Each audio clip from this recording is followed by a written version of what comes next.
Rejected any negative energy.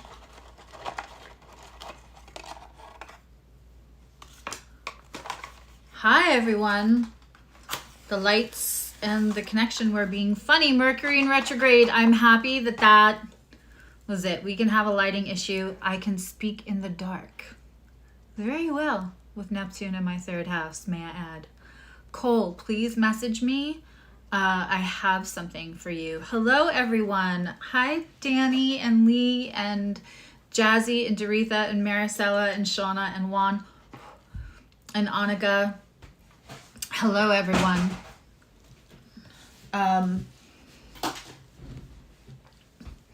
We're in low lighting today because that's just the mood.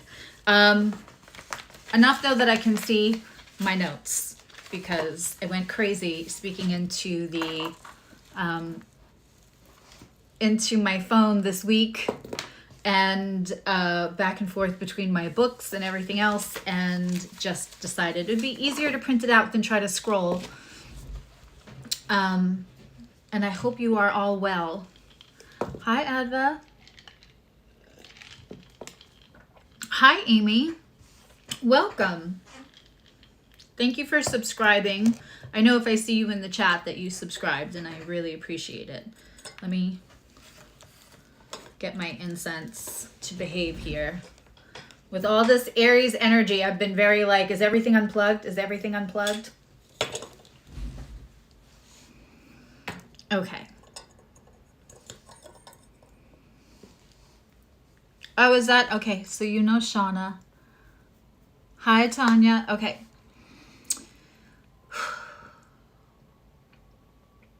So did y'all see that? Okay. It's been a little spacey out there. Sometimes it's spacey for good reasons. Sometimes it's spacey for not good reasons, because it's just spacey out there. We're going to go over everything, right? But if it feels very people-y out there for any reason, at work, at home, on the internet, you're not wrong. You're not crazy.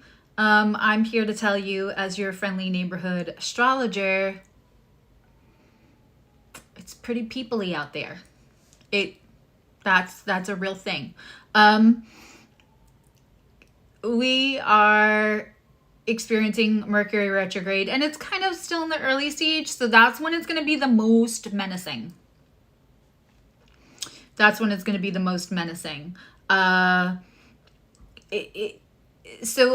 because it's an Aries, people are going to be really vehement about whatever they're saying. I'm trying to be very cognizant with all my Aries energy and everything kind of squaring, like holy bazoli, the squaring happening in my chart. I'm trying to really be cognizant of what I need to double down on and what I don't, and what I can let go. Because that people could say things in a really passionate way right now and really, really mean it, and just not be able to follow through. And sometimes passionate means mean. Sometimes it means I love you. And sometimes it means, sometimes it's mean. Now, if somebody said I love you or said something wonderful and beautiful and passionate to you like a week ago, don't sweat that. Don't worry about that. I'm just talking right now, and it doesn't mean they don't. It could mean that you need to take a grain of salt with it and see where that situation is at the end of April. Once Mercury will go direct somewhere between the 24th and the 25th of April, depending on where you live. And depending on where you live, we have a full moon in Scorpio that's conjunct the collective ascendant on the moon side, and conjunct the part of fortune on the sun side on the 23rd or the 24th, just depending on where you live. When that full moon closes, and like 2 days after that, and then, it's stationed and direct, then we'll just revisit what the thing that was that somebody said. It'll be fine. It'll be fine. I had a whole discussion with somebody who's vehemently against astrology on my personal social media today, because they've had a lot of lived bad experiences with fear-mongering astrologers, and would when I tried to say, like, literally my platform is anti fear-mongering and pro self-empowerment and pro how there's no fate and that we're co-conspirators and that things can evolve. That's why I'm an evolutionary astrologer. She was like, no, I disagree. So things can be, and I normally get along with that person really, really well, but they just have a shutdown, right? And at some point, it's just okay to say, okay, okay, that's, you do you. I know as like a trauma-informed person that is because she's had bad experiences.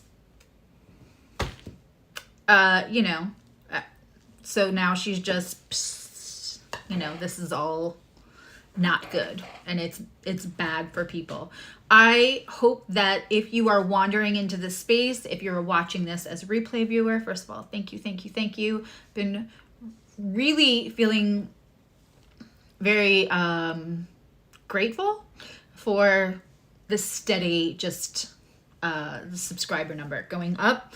And I hope that you're finding this content helpful, useful, and mostly I hope that you find it to be a sanity checker and make you build trust in yourself.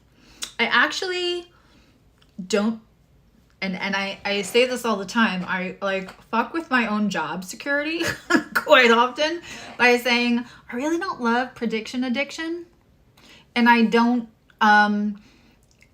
where people are like, instead of seeing what they can do with the energies in the situation. And also, I think a lot of times if we could just say the thing to somebody, tarot readers and all of this prey on people, not prey on people, but what keeps us in business is the fact that people don't communicate with each other. You're pulling in a third party. In my own life, I tend to be the person that will just say the thing and just fall on my sword. If it feels a little embarrassing, if it doesn't come back the way, then at least I know. At least I know whether I'm moving forward with the same energy as somebody else, or I was going to continue to waste my time.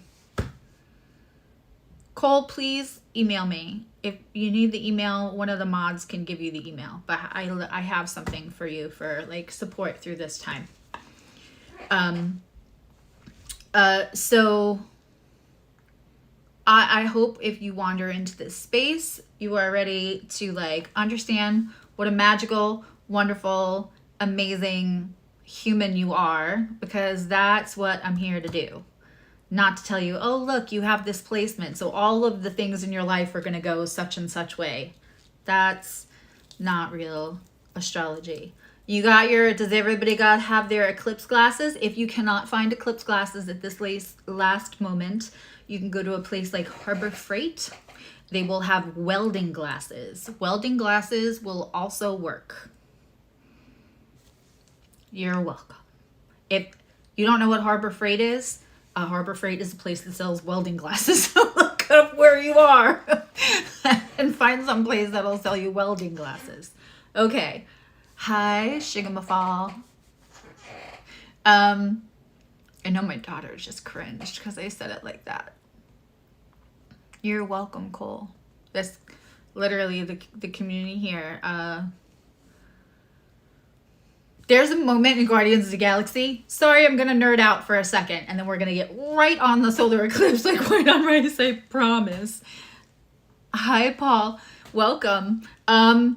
So there's a part in the first one, the Guardians of the Galaxy, right, where he goes to, like, grab what we now know as an infinity stone later, but, right? So he goes to grab the purple gem, let's just call it for the sake of, you know, everyone, and from the bad guy, and he grabs it, and it should be, as a mere human, it should be too much for him to hold, and it's a lot, and he almost kind of, you know, dies because it's a lot.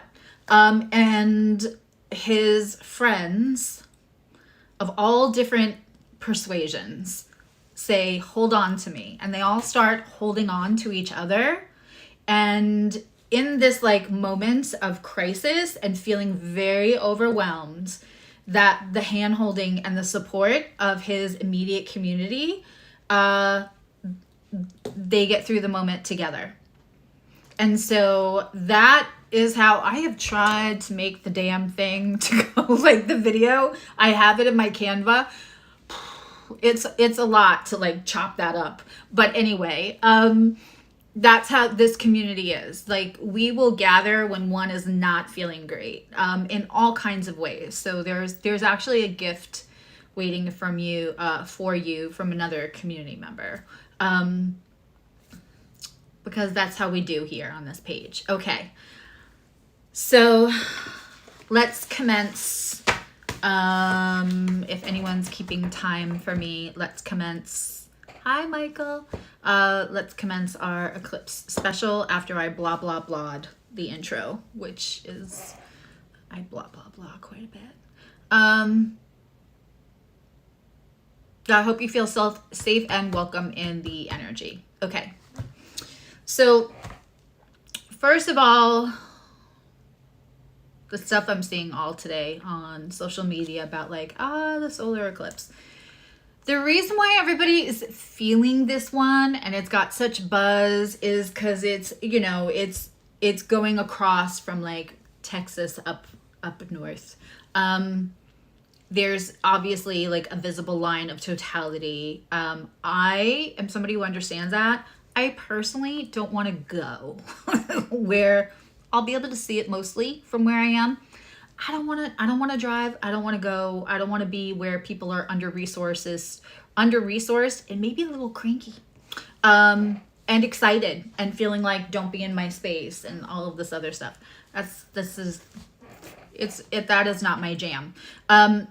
So I will watch it from home. I do have my glasses, but it is close to us in the United States, right? So a lot of times eclipse, new moons, full moons are happening on the other side of the world, which is why they are not as visible to us, right?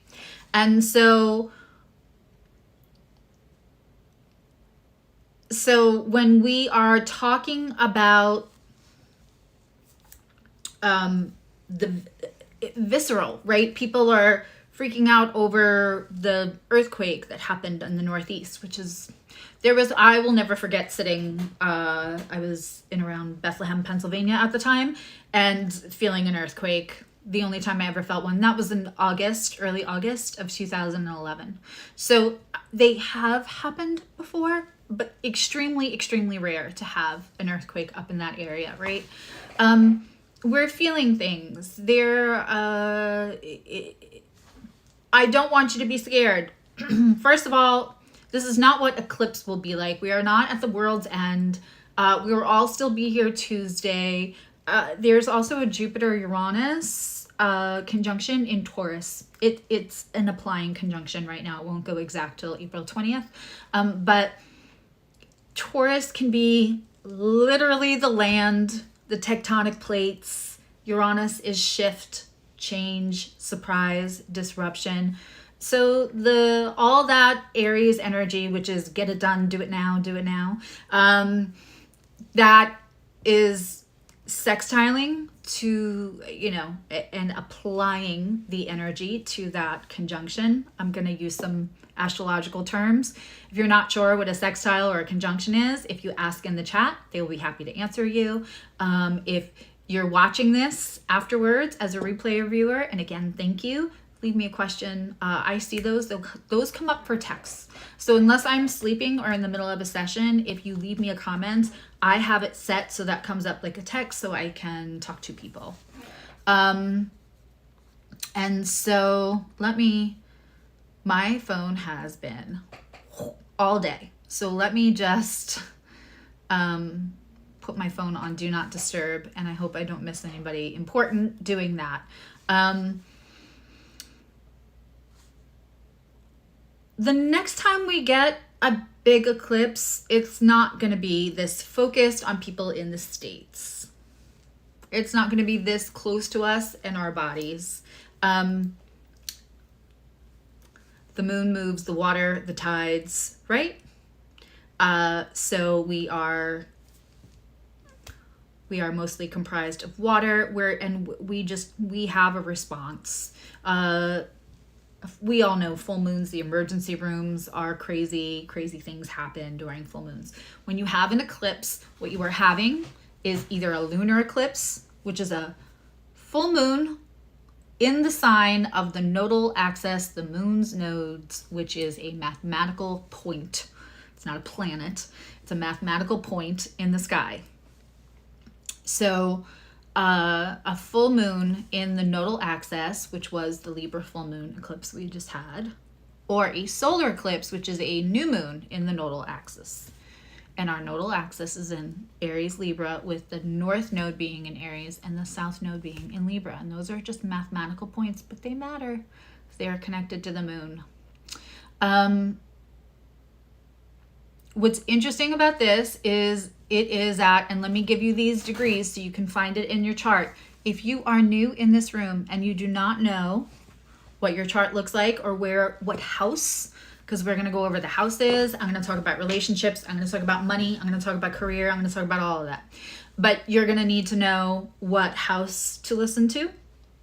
If you are not sure, you can @ Lee with the little wrench, the sunset, and she will help you to find out where those placements are in your chart. We are particularly for tonight's live and for this event looking at 19 degrees and 24 minutes of Aries, which is the solar eclipse with Chiron at an exact conjunction.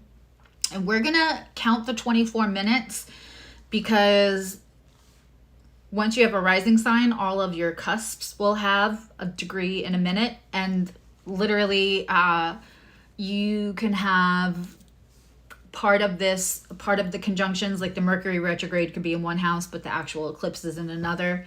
And there are 2 more events. We also have Pisces has Saturn and Mars, which neither of those planets sometimes are always fun. But we have those also in an applying conjunction with Mars at 13 and Saturn at 14 degrees of Pisces. That is at a semi-sextile, which will feel like an annoyance, an irritation, a distraction. And then we're going to go over how many of those are in your chart. The distractions, the irritations are supposed to get your awareness for something. So don't just look at it as like, oh, this is eclipse energy. This is so frustrating. This is what we get with eclipses. Nope, they're to bring something to your awareness. You can use them. Listen, we can sit in fear of this eclipse and feel like, the sky is falling. Or, excuse my French, if you're offended easily by foul language, you might want to earmuffs yourself right now. You can harness all of this energy and ride it into what you want, like a magical fucking unicorn. So I vote for the second. So the last event that's happening on the 8th is an applying conjunction of Jupiter at 19 degrees to the 21 degree Uranus. And those are in Taurus. So if you want me to look at this at a very personal, because some of you are going to have planets right around there. This is hitting like 5 of my major placements. I felt it this week. So if you want to have an absolute personal reading, like a private reading, in case of whatever comes up, I am running a sale till April 25th, till after the Scorpio full moon. My moderator has that code, or it's eclipse season, all caps, no space, and it goes in towards the end of the checkout. It's 25% off. We are going to be paying attention to that 19 degrees of Aries. We're going to be paying attention to the 14 degrees Pisces, and we're going to be paying attention to that 21 degrees of Taurus. Also, as if that wasn't enough, going on, lots of balls in the air, right? We're We're all going to become professional jugglers right now, and it's okay. It's going to be okay. We also have Venus at 4 degrees of Aries. It just went into Aries today, and it immediately went into a sextile, not a semi-sextile, a sextile, which is 60 degrees. That is a pleasant, harmonious conversation. When I say sextile, conjunction, opposition, squaring, whatever, those are the conversations that the planets are having with each other that then affect us and then sometimes affect our chart. Kind of always affect our chart. Even if you don't have any planets still happening in a house, the houses have subjects. That's how this goes. So we have, today it started a sextile. So that's pleasant. So something may, in an unusual way, in a liberating way, in a fuck conformity way, something may liberate, have a nice conversation with that Venus and Aries. And Venus and Aries goes and gets what it wants, right? So like the movement of Pluto, which by the way, that's your personal power in your chart. If you haven't had somebody like give you a good reading on the personal, on your personal Pluto, please do that so that you're not scared of Pluto in your chart. Pluto is in my logo because I love it so much. Like Pluto is wonderful when we come into that empowerment. So when we have that sextile, while it's not speaking to the other three, it's still happening in the sky and it could still be affecting you, but most likely this is going to be affecting you in a good way. I want to say this before I get into more of the nitty-gritty technicalities, and that is that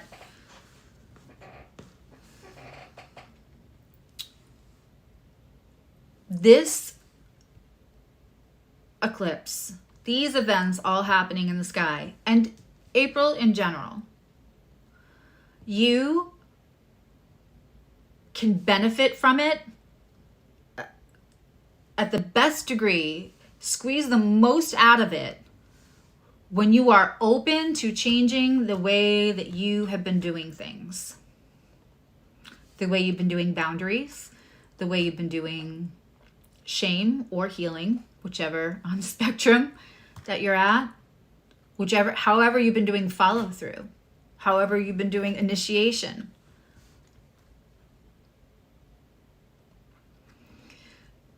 The more open to changing, the more open to doing things in a new way, especially the stuff that you just feel has been a monkey on your back, has been a pain, has been distracting you or obstructing you. This is a good time to have a really to look at other things. Those semi-sextiles are like an annoyance. And so I love this one astrologer talks about like your refrigerator and how people often have things go bad in those drawers on the bottom because nobody's bending over and looking at the bottom. Whatever's at eye, right? Because that's the little extra thing we have to do. It's annoying, right? And then it's annoying when the stuff goes bad. So just shifting what you put at eye level, so the stuff that spoils quickly should be at eye level, right? But a lot of people won't bend. It's just annoying that the stuff that's going to spoil is set to be down on the bottom where you're not looking and you're not seeing. So going out of your way to attend to details, even if they're annoying, like I'm not going to pick up that thing off my floor. I'm not going to make my bed because I don't, something that just feels like I don't have to do that. That's a side thing. I'm going to focus on the big things right now with all of these semi-sextiles, which are 30 degrees apart. So they're not really having a super challenging conversation with each other, and they're not having a harmonious conversation with each other, but they're there, right?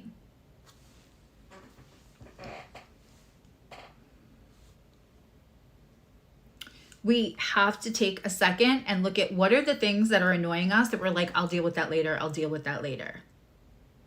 especially because we have Saturn and Mars in the mix here.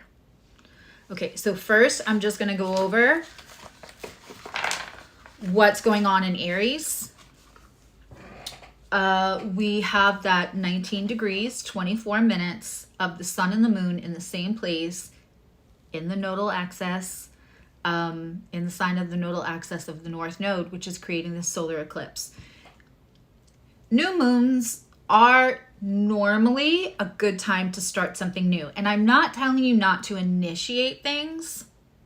However, what is an eclipse? One thing is blocking the other. It represents obstacles, right? So it may feel like, I know what I want because it's an Aries. I know what I want. Know what I want, right? But there's this thing in the way, and it's raw, right? Because that's also Aries energy, that frustration. And the semi-sextiles are going to create annoying frustrations, quite frankly. So, which Aries doesn't love. So we have all of this Aries energy in this new moon eclipse. With a new moon also, I must say this because there's a lot of, on social media, like full moons are scary and bad things happen and new moons are great. All astrological events are just energetic opportunities for you to co-conspire with universe, with astronomy, to create or let go of something. That's it. All astronomical events are an opportunity to co-create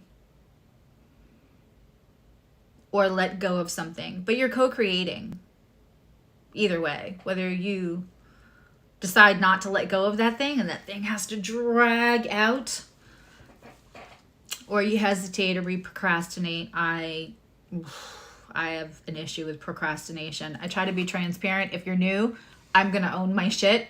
As much as I'm aware of it, I will own it. Because I feel like that helps us. And other people's opinions of me are none of my business. So if somebody wants to judge me on that, that's going to be a them thing and not a me thing. Because as long as I have shame or judgment towards the things that I do in any kind of habit that aren't good for me, I won't look at them and I won't change them because I'm more concerned with the shame or the judgment. So I have let go of that. So procrastination, letting things go, all of these astrological events, and I often say, and I pity my OGs, my day ones, because they've heard me say this ad nauseum. There are things in our environmental and external circumstances that we didn't ask for, that we had no choice of. We didn't ask for certain traumas. There are things we cannot control, right? And we have to process them, and those are real, and your feelings are valid about them. And also, the amount of pain and discomfort you continue to experience with any astrological transit or transition in life is most likely directly correlated to your resistance to the change. We are not meant to come here, figure out who we want at 13, 14 years old. And some people do that. Some people marry the high school sweetheart, stay happy and married, and live in their hometown, right? That is the rarity. That's the rarity. We are meant to change and ebb and flow and evolve, hence the name of my channel, right? So the more resistance we have to change and to that this is the way that things should be, and especially in the Aquarius and Pluto era, we're going to create more discomfort for ourselves in the resistance to that change. I hope that landed the way it was supposed to. Hi, Will. Hi, Jacqueline. So as as we look at this solar eclipse, we're looking at a new beginning, but we're also looking at an obstacle with it. And new moons are the darkest. They're slivers, right? A new moon is the darkest. So everything you learned in the last cycle of the moon, everything, hi Neptune girl, everything that happened in the last cycle of the last moon, that informs us. Because as we walk into this new moon, we are walking in like this. It is like walking in your kitchen at night and the lights are off, but you kind of know where everything is, right? But if you're walking into a new space, say you're staying at somebody else's house, so you've rented an Airbnb, or you're at a hotel and you don't want to wake everybody up, you keep the lights off, that's when we're going to go walk around like this to make sure our hip isn't the first one to meet the sharp corner. When we are walking into a new moon, we are walking into the darkest phase of the moon, which means the information we have collected the cycle prior that informs us is how we have to navigate this time. And that's really important to know about a new moon. So when you are going into a new moon, you may feel less available to external information. We have to use what we already have in here, what we know in there, right? What we feel in here to navigate that new moon. Now, on top of that, we're having an eclipse. There's an obstacle. Whatever little light we're getting, it's being obstructed. So we're really navigating in the dark, and there may be some delays, but with this Aries energy, its floodgates open. The other thing is with Chiron. Let's talk about Chiron. Some astrologers don't count Chiron at all. If we're being honest, from an astronomy point of view, it started off people thinking it was a comet, and then it moved into an asteroid, and some people call it a dwarf planet, right? And it may finish back as an asteroid or a comet. But what we do know is it's based off a centaur. It's based off trauma and healing, and it's the idea that we blend the animal instinct of the horse part of the centaur and our intellect, right? So it's not one or the other. I run off instinct. I run off only my intellect and researched, I make carefully calculated decisions based on research and knowledge that I can prove.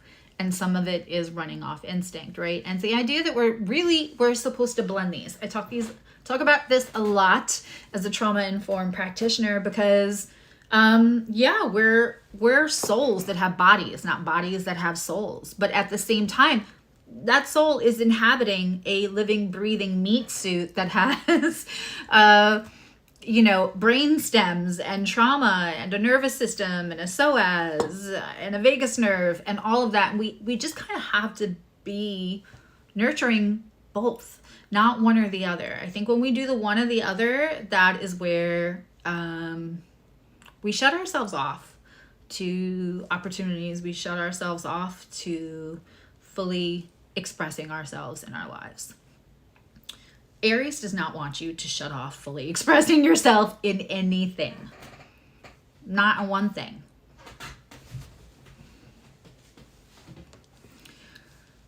So we have a new moon. You're anxious. You're raring to go, right? It is like the Anna Nicole Smith quote, God help me. I don't know why that's coming into my head right now, right? Just raring to go, Aries energy, but it's a little dark and it's a little obstructed. Taking a breath and using this and this and this are really, really helpful right now. Also preparing the way and understanding the things that probably feel the most annoying and the most distracting and the most are the things that maybe we should just attend to a little bit. Doesn't mean we have to give it all of our time or all of our energy, but we should attend to it just a little bit. Chiron is going to be infinitely healing. You know, we do have a Jupiter-Uranus conjunction at the same time, an applying conjunction. It's, again, not direct till April 20th, but we have that, right? So Uranus is kind of already in play. It's making that like annoying semi-sextile to the new moon, but it's there. But the other thing that's slightly Uranian right now, and hear me out on this, is Chiron. Chiron is not the same in all signs. Obviously, nothing's the same in all signs, but it's vastly different. It spends a long time in Aries. Like in Libra, it's there for a year, but in Aries, it's there 5 years plus, right? When it's in Libra, it's kind of, its orbit is closer to Saturn. But when it's in Aries, the sign of the rebel and the let's do this and I'm raring to go, it's orbiting closer to Uranus, which we can see in the sky right now. Here's that flavor of liberation, right? It's going to take on a little bit the flavor of that influence. Aries energy, when Chiron is considered, can be about healing the wounds around abandonment, around feeling you fight for others, but people don't show up and fight for you. And this is not, I'm not talking about somebody who runs through their adult life complaining and hasn't managed their expectations and I expected you to do this and you didn't, and now I'm going to carry that wound that you gave me. I'm not talking about that. I'm talking about stuff that happened in childhood, in that early foundation, how you were taught, you could expected to be kept safe, loved, honored, any of that. And so when we have a new moon eclipse, right, this big, just combustible energy, and by the way, it's also conjunct the North Node, about 4 degrees, a little less than 4 degrees, but still conjunct the North Node. So it wants to take us someplace, and it wants to take us someplace good. I often refer to this particular solar eclipse new moon in Aries, like somebody put it in the comments, because I sound so unintelligent right now because I cannot think of the word for the life of me for the last 48 hours. The stuff that falls off the rocket. When we see a rocket get blasted into space, right? NASA rockets. There's that outer shell that falls off once it hits a certain place in the atmosphere because you don't need it anymore. And it sends the rocket's trajectory to a much higher place where we need to go with that rocket, right? To hit the goal, to get where it was supposed to go, to hit those numbers. But we need to release that part. And that's the most beautiful part about the solar eclipse that I love. There's other beautiful parts too, but it's not debris. There's a word for the actual, there's a word for the actual thing that's on the rocket, but that's neither here nor there. So when we have this kind of falling away energy, the confidence and the understanding that what we need to know, this is so great.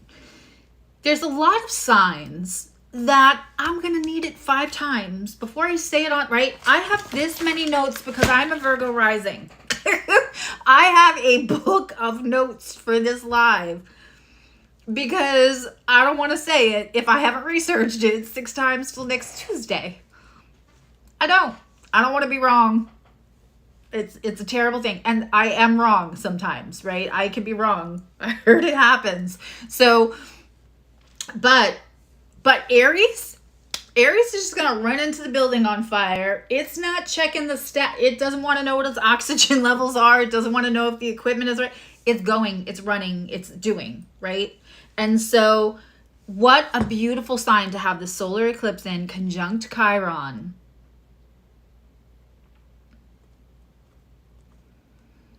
Because it'll just go. It's going to be a little less concerned with what other people think of it. It's going to be a little less concerned it has its eye on the prize. And so it can let go what doesn't serve it. It can let go some of the boundaries, semi-sextile to that Mars Saturn. We're going to talk about that in a minute.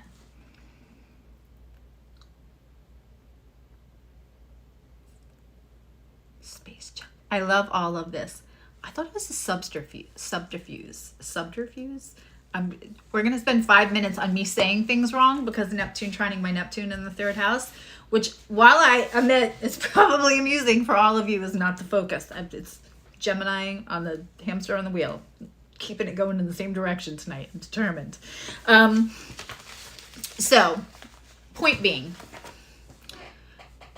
when we have this North Node, right, this Aries, it's like, we're not thinking about what we can't do. We're gonna, you know, the Aries moon in me is the one that jumped off the roof. I jumped off the roof, not smart. I did it a lot. When I was young. Just did it, right? Consequence be damned. And sometimes we need that energy to push us out of our comfort zone, to push us out of what we don't like changing. And I said 5 minutes ago, the best way to meet this eclipse and all of these events, and April, quite frankly, is with less resistance to change what hasn't been working. And what, you know, it sounds so reductionary for me to say, hey, be less resistant to keep doing what doesn't work. I don't mean to be that reductionary. When we are stuck in fear, when we are stuck in what feels safe, it's really hard to change that. It's not a matter of just being stubborn. It's not a matter of, hey, this thing isn't working out that I'm doing. I'm going to keep doing more of that. Nobody does that to themselves on purpose. So let me be clear. I'm not trying to be reductionary for people who are stuck in like trauma manifested patterns. And also, again, if you need the empowerment, hang out here, because it's not even about me. The people in this chat, the people in this community will hype you up, because that's the vibe. But when we can unstick, and this eclipse wants you to unstick. It wants you to unstick. It wants you to walk into your authenticity. It wants you to go get what the fuck you want. And it wants to help you do that. And it wants to shed. It wants to just let go of that stuff. The training wheels off the bike. The extra outside of the rocket it no longer needs to get to that trajectory.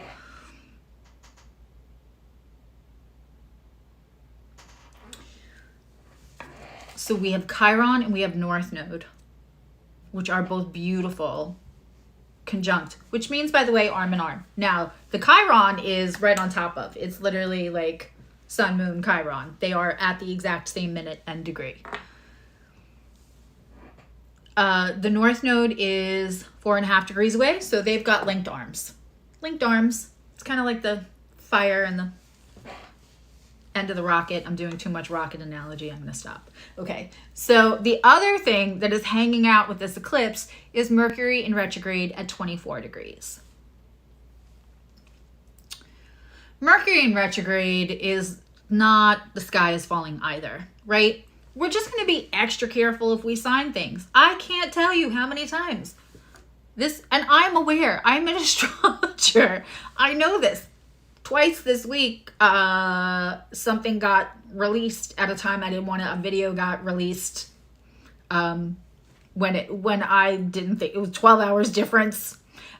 Mistakes are gonna happen. Little annoying things like that. You know, my light wasn't working before. Delays, stuff like that. Traveling. You might just have to double check stuff. It doesn't mean you can't travel during a Mercury in retrograde. So first, let's just put that aside. Okay. This Mercury retrograde attached to a solar eclipse means there's an obstacle, right? Hear me out. It's a new moon. You you have to navigate this time with this, and this, because this is obstructed, right? It's the darkest part of a moon phase, and there is an obstacle, right? We're all clear on that.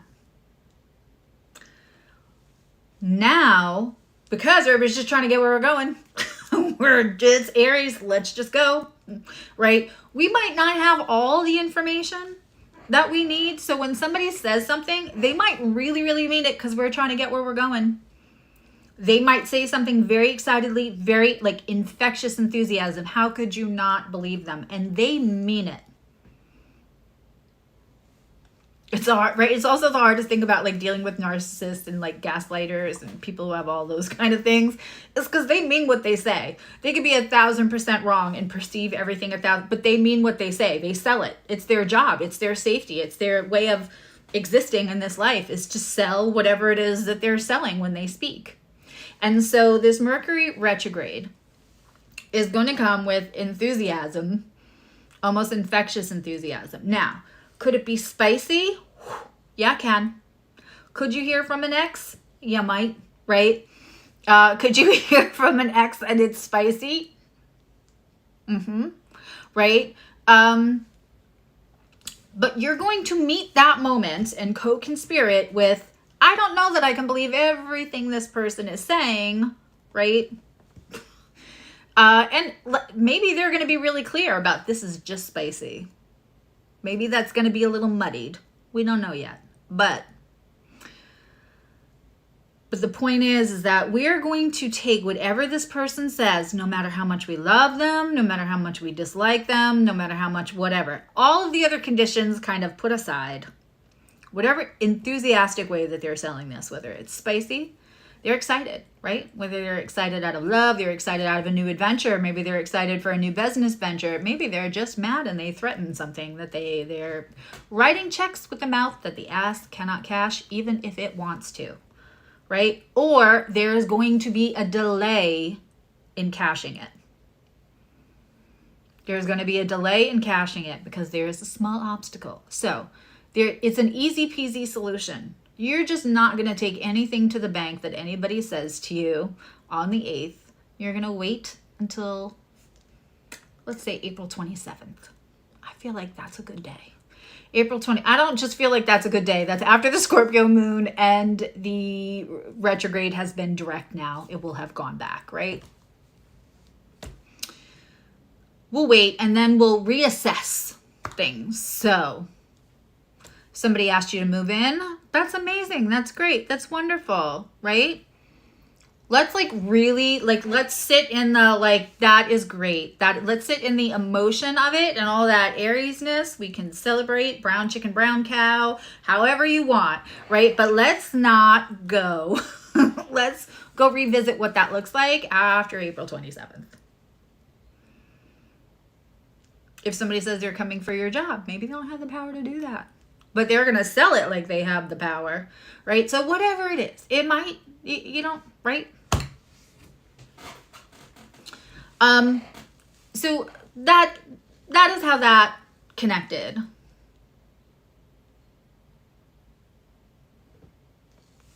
That's how that connects to this new moon eclipse, right? And we're going to go over what it means in all the houses. Let's talk about the other two events real quick. There is Saturn and Mars in Pisces. It's in an applying semi-sextile, which means it's going to feel annoying. It's going to feel like annoying and like on its way to the energy. When I see Saturn and Mars together, yes, technically we're talking about the two malefics in Pisces, right? Pisces run by Jupiter. And let's be clear, the entire party happening in Aries is being thrown by one person. There's a benefactor, a person throwing that party, and it's Mars. And Mars is over in Pisces having a hug with Saturn. When I see Mars and Saturn together, I am thinking rules of engagement, actions, boundaries, like the rules in which I am allowed to express this Mars, how I should take action, what the boundaries are, what the rules are around taking that action. Now, just as much as, you know, this eclipse is being brought to you by Mars over in Pisces, the Mars-Saturn conjunction is being brought to you by both Jupiter and Neptune. And Neptune is in Pisces, which is the Neptunian Neptune that you can have. And Neptune can be a little foggy, could be a little confusing. Jupiter is going to expand whatever it touches, right? So Jupiter's over there in Taurus with Uranus. There may be confusion about rules of engagement on this day. There may be people taking emotional action, wanting to cut people off, severing. This can also affect the Mercury retrograde, although they're not really talking to each other. You know, these are all, again, balls in the air this day, right? So this is a really wonderful, I can sit here and talk about how people are going to fight and we might see stuff out in the water, which I'm really not happy about, but I think that's probably how that's going to translate. We might see some incidents out in oceans about confusion about rules of engagement, right? I hope I'm wrong. I really do. I hope I'm wrong a lot sometimes when I see things, but instead of spending time on that, how do we make that work for us? This is an opportunity as co-conspirators. This is an opportunity for us to meet this confusion about boundaries and rules of engagement by being more clear. You know, we're going to go over what houses, right? There's a membership on the channel, and so the nerds and the astro members, there's 3 different levels. Those levels get to we do Zooms. I offer 3 different dates to meet people's schedules, and we get together and we actually look at how these events they get to pick are happening in their chart. And so for one member today, the Pisces Saturn conjunction is happening in their 12th house. That means you know, spaces that are spiritual and spaces that are institutional. Those are a big difference, right? And it can express in other ways. But in those spaces right now, especially, I would be really clear about what my boundaries are spiritually, right? So if I enter into a chat on Facebook, or one of those, I constantly talk about how I feel like some of those groups can be a little toxic, where they say, this is the only right way to do this. This is the only right way to access your gifts. This is the only way you can access your gifts. This is the only way your gifts should express. Homie, don't play that here, okay? Because we're all going to express different, and the best thing you can do for somebody trying to explore their gifts is instill confidence in them. As long as they are practicing ethically, you want to instill it.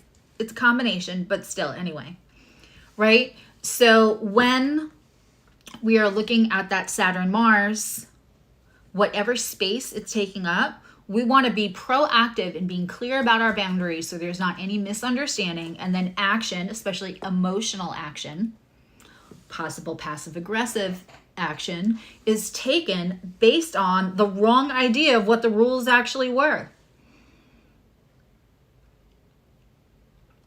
So it is an opportunity to practice boundaries. It is an opportunity for the Aries risings to practice boundaries in spaces. And also, guess what? If you walk into a space and you don't feel safe, if somebody were to wander into this chat and they're like, this girl gives me the creeps, I don't think she's funny, I get a bad vibe, I don't like anything she's saying, I would not encourage you to stay. I would tell you, you should not stay in a space where you do not feel safe. I made my peace a long time ago with not being a jar of Nutella, not being able to please everybody, right? I want people to wander into the space. I want them to have it feel safe and nurturing and educational and empowering, but I can't make everybody have that experience, and they can't negate their experience, right? So when you are wandering into spaces, whatever space this takes in your chart, you want to make sure that you are making your boundaries just as clear as understanding the rules of engagement for yourself. Also, rules of engagement can often be like expectations. And I love Pisces people. Love them, love them, love them. Y'all are brilliant. And most of you are really funny. As you all know, Nicole, my friend, is a Pisces. There's lots of Pisces rising and Pisces moons in this space. But Pisces, not as a person, but as an energy, when it's feeling pressed, or when it's feeling ill-informed, or when it's not feeling safe, is also about illusion and delusion. So that is like the... I'm not looking forward to Pisces Mars, but Neptune Mars conjunction. But, you know, that Neptunian energy can have a whole relationship in its head and set expectations for a relationship that's not yet happening on the 3D, right? They are so easily connected to that 5D that sometimes they are having a whole experience in the 5D and not in the 3D, and they are calibrating their expectations, and then they are disappointed when those expectations aren't met.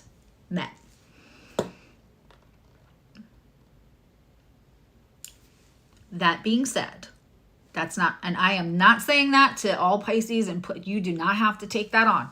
I'm saying there can be energies out there.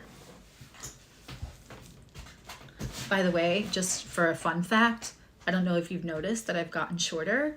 The hydraulics on my chair has stopped working, so I just slowly get shorter as I'm on a live. It's, yeah, I feel like I'm at one of those like prank places. Anyway. With this Saturn Mars, boundaries, obstacles, again, self-actualization. Like, how can you be the most honest and self-actualize and look at what your expectations are? Are they rooted in a 3D conversation, or they're only rooted in what you're so sure that you know? And listen, if you're Pisces, if you tell me, I feel it, I believe you. Y'all are psychic, right? If you tell me, but I feel this person feels this way, I believe you, but maybe that person doesn't feel safe to express it yet, so they haven't expressed it yet. And then when you express it, knowing that they really feel that way, but they're not ready to express it, now they don't feel safe, and the whole thing goes bye-bye. And you're like, what happened? Right? And so, sorry. So just because you feel it in the 5D, maybe you should just check with the bouncer at the door, Saturn, what the rules are. What do I need to enter this club? Because with Mars there present, this could go, and listen, that could be a hot brown chicken, brown cow night with somebody that, you know, has daddy energy, but like soft daddy energy. It could express other ways. But, I mean, it also, there could be an emotional expression from that Pisces Mars and an action to that expression. Maybe passive aggressive, maybe not.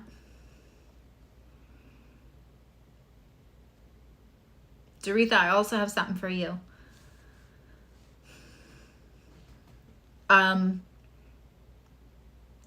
But we're going to want to take the opportunity for that conjunction, which is semi-sextiling. So it's talking to that. So there's a lot going on. You've got the bursting rocket with Chiron and the North Node, with somebody like saying what they really want to say, but maybe can't follow through just yet. And a solar eclipse. We haven't gotten to Jupiter, right? So we're going to want to be really sure about what all the rules of engagement are before we take action. And also even the annoying things, even the people that we feel like I shouldn't even have to ask them, talk to them, nothing. They have nothing to do with this. We're just going to clear everything. Let it be on them. Listen, I have 3 kids. One of them lucked out and they were born like 13 and 10 years later, respectively. And so they just don't fight with him ever. But the other 2 were 2.5 years apart, which I'm pretty sure is the exact time apart that you're not supposed to do that. Oh, well, that's when it happened. They fought like cats and dogs. They fought like cats and dogs. And one of them was maybe a little bit more mischievous to begin with, possibly in the chat, and would do things. And instead of the other one coming to me and saying like, hey, this happened, it wasn't fair, they would take their own action and they would be also in trouble. And it, like ad nauseum, I would say to the older one, you could just let her be wrong. You could just sit back and let her be wrong, right?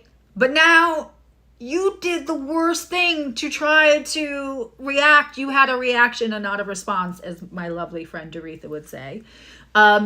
You had a reaction and not a response, and now you're in trouble. Actually, you're in worse trouble because the thing that they did, which granted was annoying to you, wasn't as big of a deal as what you just did to counteract that.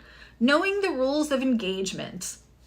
Just know the rules of engagement so that you don't have to be the one in that, like, I was only reacting to what they did. Yeah, but those weren't the rules of engagement. Just sit back and let them be wrong. You would not believe the stories I have to tell about that one.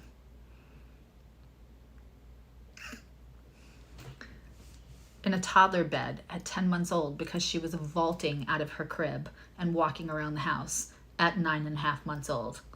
No lie. We used to call her Evil Knievel. So I know you're all going to stick up for her. I'm a big liar. It's okay. I can take it. So the rules of engagement, we're going to really take that opportunity because otherwise it could get messy and yucky and emotional. And so we're just going to be really clear. And that includes like not only just speaking to people, but also like you're going to want to be clear. If you're trying to do something, right? Say you're going to take this eclipse and you're going to take the opportunity to move something and change something in your life that's been difficult to change. It feels like there's been almost a permanent obstacle. And now all this energy is combustible and you're like, I'm riding the rocket. I'm out of here, right? So like knowing how your movements could get clocked in Pisces because it's all like 5D and it's all... I'm just saying, with Mars and Saturn there, you're going to want to know exactly how your actions are being, because you may think you're getting away with something and you may not.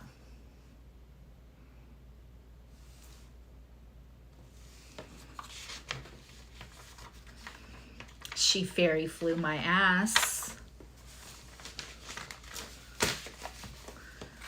Thunk in the middle. I never slept. For like 2 years. I never slept. What are you gonna do with a baby? She wasn't even a toddler that walks around your house in the middle of the night. Oh Lord. And the other one getting into the hair color. I can't even. This is why nothing phases me now. I think all moms feel that way. Okay. So I have to give me 1 second here. Okay, I can't be that short anymore. It's driving me crazy. All right. Jupiter, Uranus in Taurus. Also semi-sextile this new moon eclipse. We're looking at Jupiter, which is expansion. It is whatever it touches, it's going to make it a little bigger. And we're looking at Uranus, which is change. And here's really, really, really what I want you to hear. I hope you're time stamping this, Lee. Instead of just taking all the compliments, I hope you're actually time stamping. We're talking about the Taurus event now. Love you back. Hey, Cal. So, listen, Uranus. I love Uranus. That's what she said. It disorganizes so we can reorganize in a way and liberate ourselves from stuff that really isn't working, that we have adjusted to for so long and acclimated to for so long that we think it's working, it's not, right? People over 42 who have gone through their Uranus opposition really get the Uranus effect. Its wonkiness, the way it sits in comparison visually to how other planets sit, will keep all the other planets in time. It disrupts everything so we can reorganize, and it is also responsible for like Magik with a K. So I know Jupiter, Uranus, we're feeling the effects on the outside. We're listening to banks close. We're watching everything happening with food, whether that's boycotts or whether that's the food being so expensive, stuff being found in our food, right? It's changing. And I had made a little video on the clock app saying that like because I know the power of Uranus is really supposed to get us back in our trajectory to it's really about the sacred marriage between yourself and your higher self, are us as a people and the highest form of who we could be as humanity. It is one of the co-rulers of Aquarius, which again is, Pluto in Aquarius is power to the people. We're just going to have to rebel and color outside the lines for a while till we get there, which we already see happening. On an individual level, we are talking about this conjunction is being brought to you by Venus. This is so important. So could it have been responsible for the earthquake in an unusual place, seismic activity, Taurus, Uranus, Jupiter? Yes, absolutely. That's collective. That's not the same as individual astrology. On an individual basis, we have this conjunction, and again, it will be direct on April 20th, being ruled by Venus, which is our planet of self-worth. It's our planet of abundance. It is our planet of attraction and money. The reason why it's the planet of all of those things, because it's really the planet of self-worth and what we value, who we value. Do we value ourselves enough that we are recalibrating our antenna, our magnet of what we attract in? Are we recalibrating that often enough? Right? When we heal, we attract different people. When we heal ourselves in the first house, the mirror in the seventh house of what we need to see in other people so we can heal it changes. So as we get older, we might not make the same mistakes because we've healed different parts of us, right? Venus is running that conjunction. For my Capricorn risings, or for anybody that's landing in your fifth house, because some of you are born really far north, and so the houses don't follow the normal size. I'm not going to get into that, but wherever, if this is falling in your fifth house, this 19 and 21 degrees of Jupiter and Uranus respectively, don't go to the casino. Don't be irresponsible. Rules of engagement, Saturn and Mars. But by all means, go get a lottery ticket. If it's happening in your sixth house, go see where you can get a raise. There's all different, and we're going to go over that. But really, we can sit in fear of that conjunction, or we can Magik with a K, really start to train our thoughts and our energy that this is going to be a big win for us. This is going to be some kind of big, unexpected Venusian falling of something wonderful in our laps.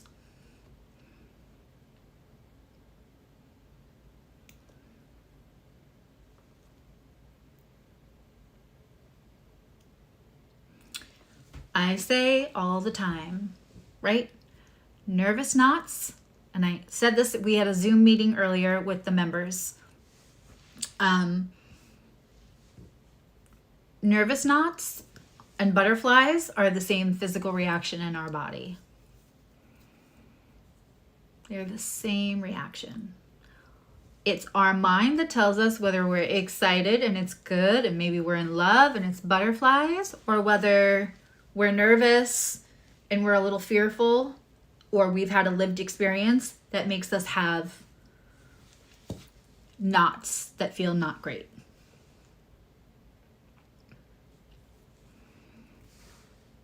And the way that I can prove that to you is if you've ever spoken to somebody online,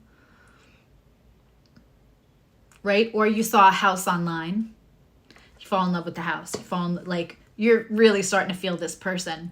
And you can feel the chemistry without even getting physically to that place. And when you're on your way to meet that person or go see that house or go have that interview for that job that seems perfect, right?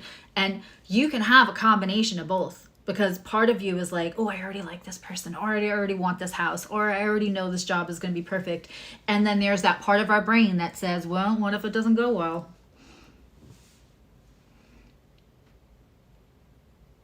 You have so much power. You have so much power. You have so much power.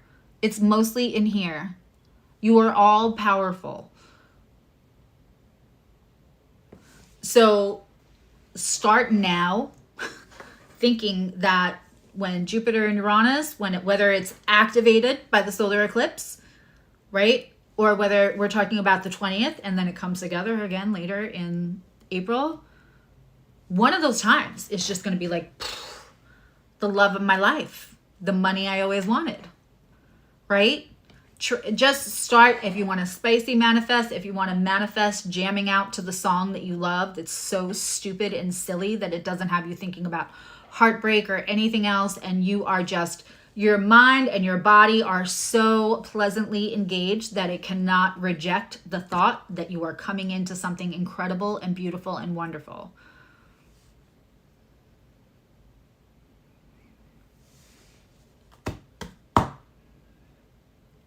Is it going to shake stuff up in our environment?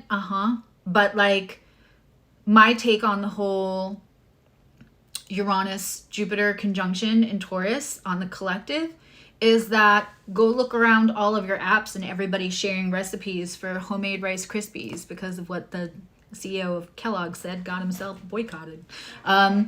Homemade cornflakes, bread talk is a thing. I have not purchased mayonnaise in the store for a very long time. I don't purchase sandwich bread anymore. Ricotta cheese, like all of these things. Here's what's crazy. I'm eating bread and cheese and butter and losing weight because there's just not garbage in the food, right? Now, that's my personal thing.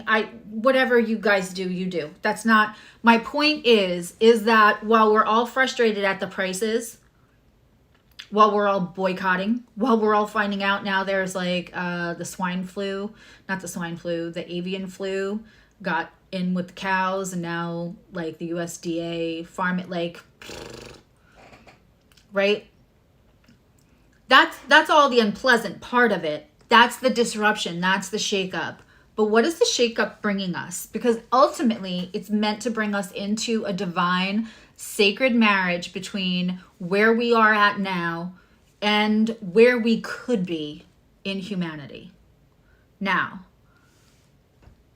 Venus, Venus, Venus. So where is Venus in this whole chart for this day? It is at 4 degrees of Aries, and it is in a sextile, a 60-degree, very pleasant conversation with Pluto in Aquarius, which is co-run by Uranus. So there's a lot of fear mongering out there, but I personally, both as a metaphysical practitioner and as somebody who wants to focus on healing and empowerment, right, and knows how that kind of just shows up in real life when I do it for myself and when I don't do it for myself, quite frankly, when I let go of that shit and I get in the mood and I get down in the trenches, yeah, things don't go well. Right? So when I'm looking at this conjunction and looking at Venus is like real happy talking to Pluto. Life-changing, life-changing. This could be life-changing money. It could be life-changing love. So just will it to be so.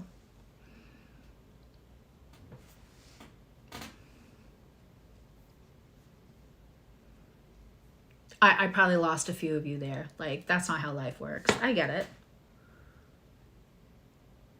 But I promise you this. If you're like, I'm going to win the lotto, and you don't win the lotto, you're not going to be super surprised that you didn't win the lotto, but you're still going to create good vibes. Other things might come in. Right? If you try to manifest a specific person because you think that's the love of your life and somebody else comes in, just manifest the love you deserve. Just manifest the love of your life and don't put a name on it. That I will say. But if you sit there in fear, I promise you that's not going to help you in any way. And as an intellectual and as an astrologer, I'm looking at a conjunction. I'm looking at what's running that conjunction, and I'm seeing the pleasant aspect it's having. Okay. Let's start. I don't even think I've taken a sip.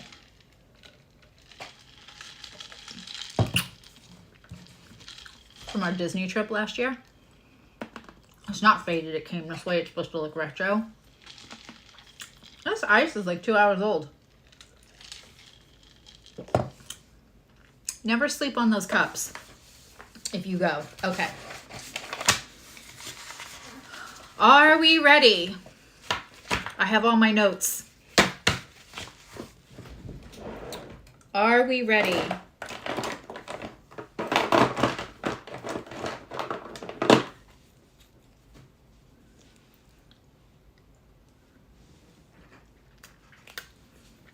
Sorry, my throat and my lips were dry.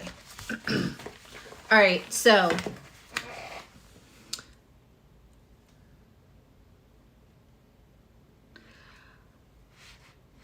if you are an Aries rising, or you could be an Aries rising, if your rising degree is after 19 degrees and 24 minutes. Oh, if the hiccups, you're all really in for a treat if I start to hiccup. Not really, sorry. 19 degrees and 24 minutes. If your rising degree is after that, then you're going to look at the next sign. You're going to look at Taurus rising, okay? Because if you are after 19 degrees and 24 minutes, it's not happening in your first, it's happening in your 12th, and you're going to listen to Taurus. And I'm going to say this ad nauseum for every rising sign.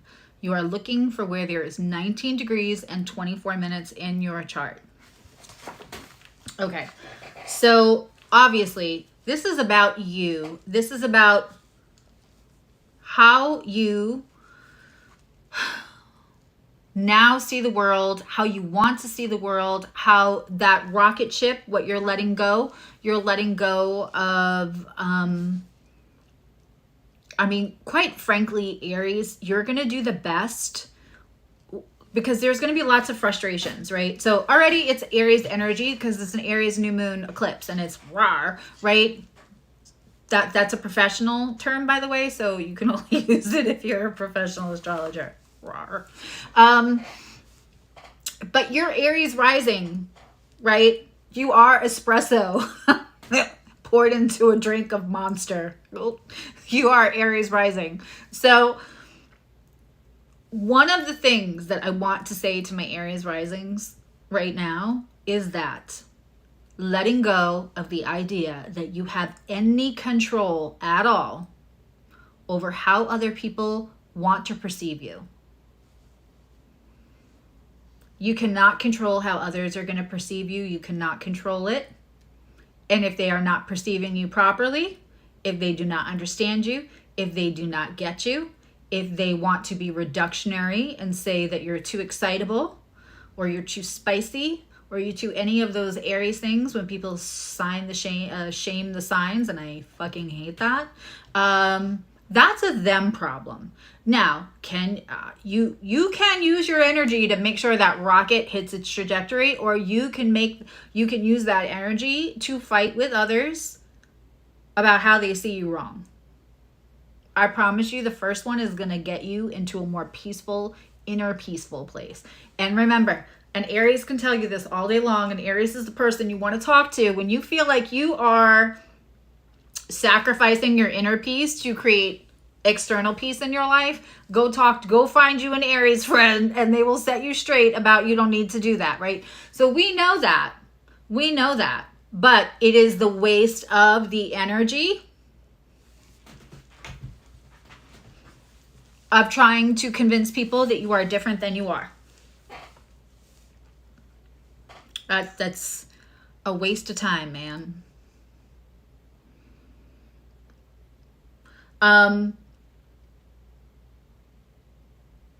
You can absolutely experience completely profound shifts in who you feel. And we had this conversation again in membership Zoom today about identity.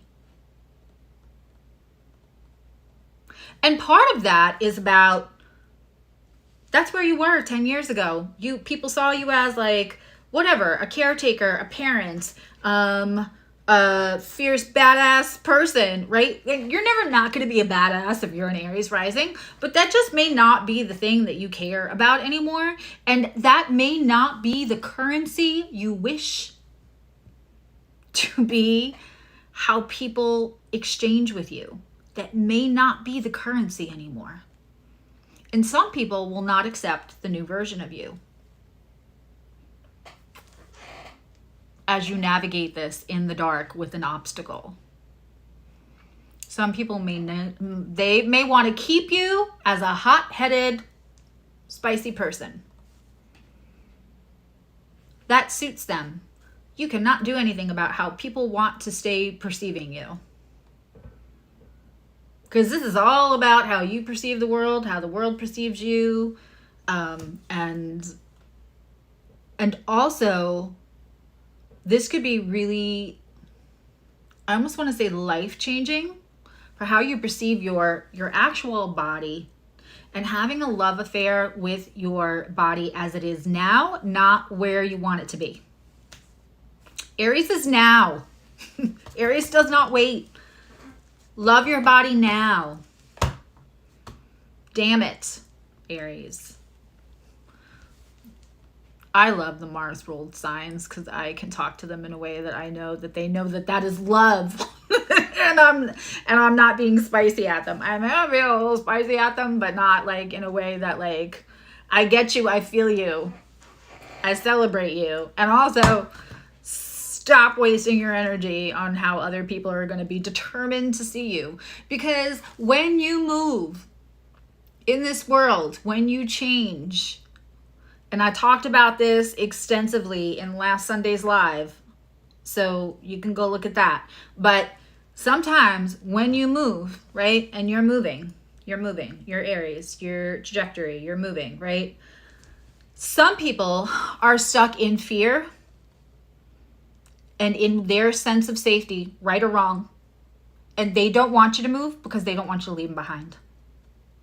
And some people prefer you here because then they can feel here. And they don't realize that if you go here, they can also go here. And that is also a them problem. Both situations, a them problem. But you know, we only have so much energy when the day is done. I don't know about y'all, but I got a house. I got people that live in the house. I have bills. I have other things. Right? I have this community. I got to make videos. I got to edit the videos. I don't have any more time to put energy into people who just don't want to accept who I am now or don't like me. And for some reason, want to put the energy into kind of pretending a little bit so they can get my ear, so they can say things to try to keep me back here. I don't, right? I just don't. It turns out I only have so much budget of a day, my energy, and that's not one of the things I want to budget for. I almost said something so inappropriate because I am in the Aries energy and good one, Susie. The karmic growth. Karma is not something you serve someone else, in my humble opinion. Karma is like something very personal, and it plays out through our lives. Like, not just this one. I don't want to lose anybody, so I'm not going to go into all that. But your purpose could be right there. Now, there's lots of semi-sextiles in this chart, Aries. There's annoyances and frustrations. And,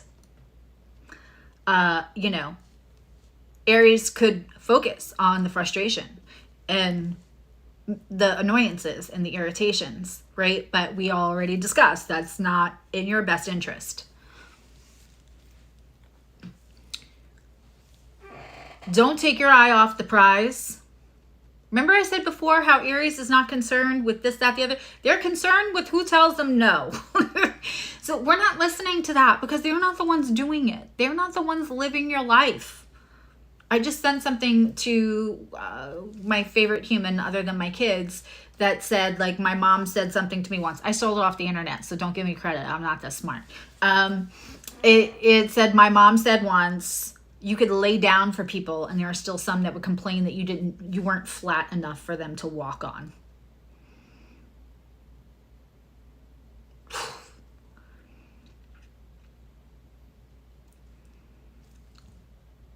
That is this eclipse for you. You can, don't.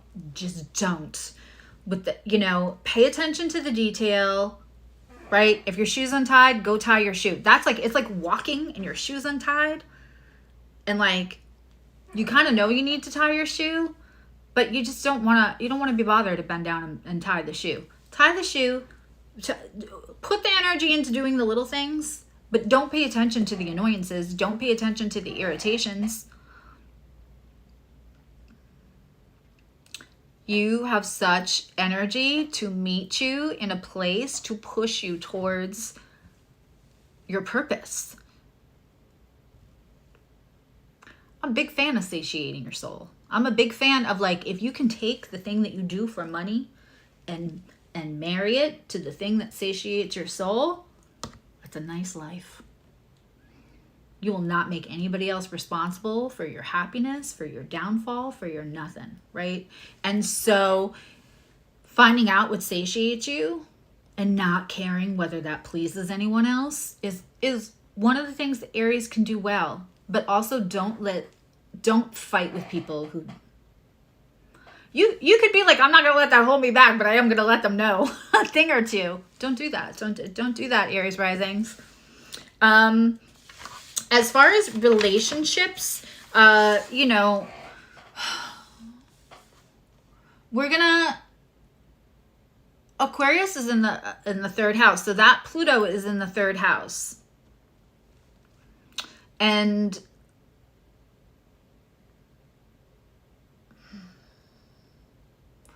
we're gonna have a chance here, but we're gonna have to be vocal. You're gonna have to be brave, which Aries is pretty good at. But like, you're gonna have to be brave and let go of expectations at the same time, because Aries likes to bring back what it goes out to catch, right?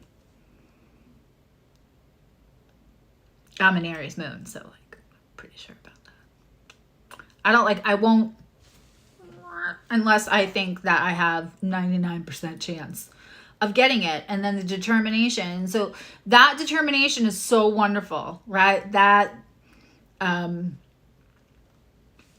tenacity is wonderful. I'm laughing because of something somebody just called me recently. Persistent. Right?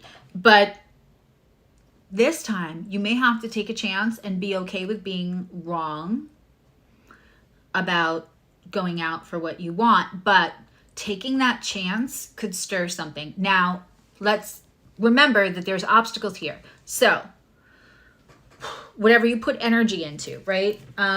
Whatever you put, where's my little Aries money thing? Whatever you put energy into, that's going to be great.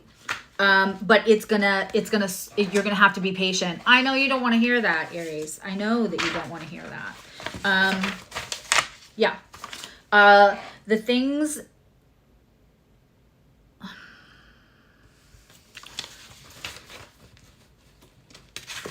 that you want career-wise, put out all the feelers, like update your social, if you want a job, update all your social media, get everything prepped, and set the dominoes in motion, and then you're gonna have to be a little patient. When it comes to relationships, if you want a person, you're gonna have to do what you're used to, and then know, like, if you don't get a reaction, you can't penguin pebble them, you can't pester them, you can't constantly be coming after that because you haven't heard back from them, and of course they must want you, right? So having patience with both, but just knowing that you're setting the things in motion is really, really important. The way this Saturn Mars is happening for you,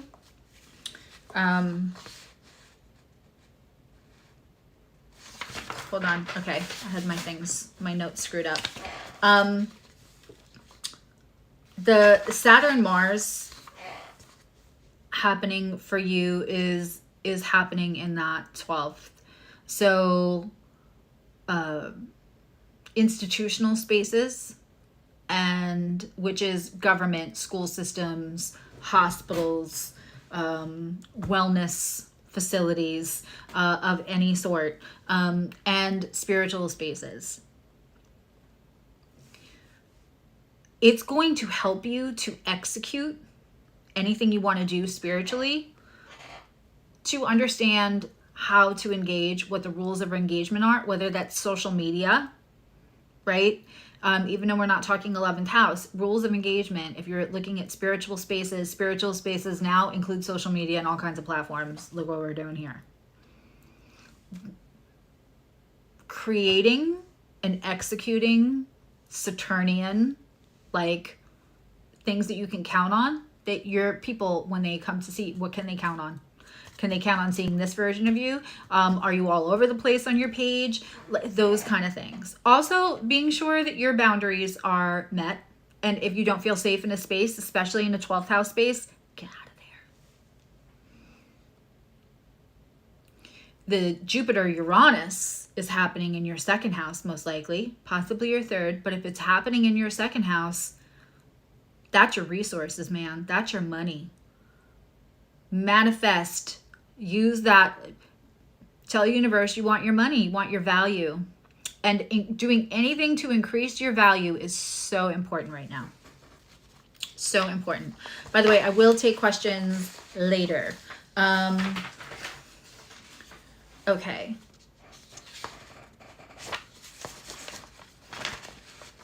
Okay, Taurus rising.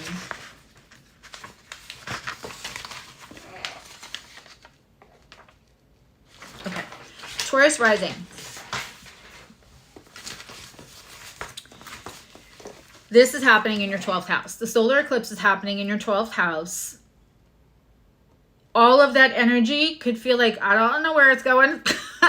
So if you have a Taurus rising, and again, if you're Taurus rising and you are after 19 degrees, this could be happening in your 11th house, not your 12th. But if you are Taurus rising between 0 and 19 degrees and 24 minutes, this is happening in your 12th house. That rocket is going right into your spiritual self and your emotional and mental wellness self. When I tell you the empowerment, and you may be working, whatever you're doing right now to improve your life, you kind of might be working a little bit like a ninja, like quietly, you know, making quiet moves. You may not make your moves really known to the world, and that's okay.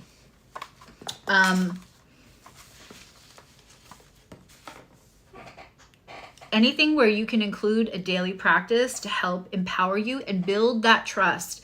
The name of the game right now is about empowerment for Taurus rising. Big time. And being aware and feeling stuck in finishing energy.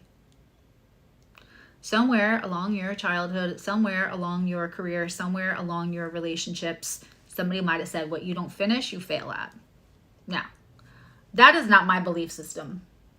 That is not my belief system. But Taurus, I always say when you are asking a Taurus to change where they live, who they live with, what they do for a living, you're asking the tree to unroot and move.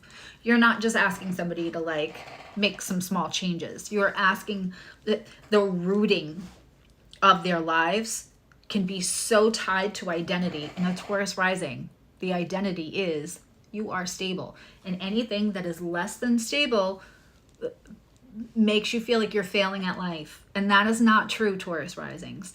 Your identity is not supposed to be in the roots of that trees. You know, it can be, but you don't have to be a mighty oak or a redwood that never moves. That is not what life wants for you. You're also, you know, Taurus rising, give you a hug and a cupcake. You know, you have spent time finding out what other people are like. And they know that. You can tend to be even magnetic because you're a person of comfort. And people might be seeking you out. In that 12th house, you may have unexpected people seeking you out. And especially because you have Uranus, Jupiter in that first house, right? Also, we're going to be careful about things that inflame you. I have found out dairy inflames me. I started making my own oat milk and I feel like I look like me again. Like the swelling is gone when I quit dairy. I'm not a Taurus rising, but I'm just saying, like, being aware, taking a look at yourself, at your body, Jupiter, Uranus in that first house. You just be looking to see if maybe there's something that's inflaming you or giving you inflammation, swelling in any way, because sometimes Jupiter in the first house can mean that.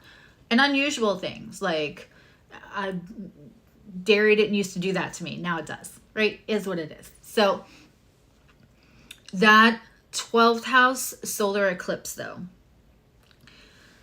this is a time to rely on your spiritual higher self. I want you to remember this, Taurus rising, that you are a soul in a body, okay? And while your environment feels very effective to you, right? It feels very visceral. You weren't always a Taurus rising. You haven't been this person in every life, but your soul has been there in every life. Good night, Annika. Thank you for hanging out so long. She's in Sweden, so.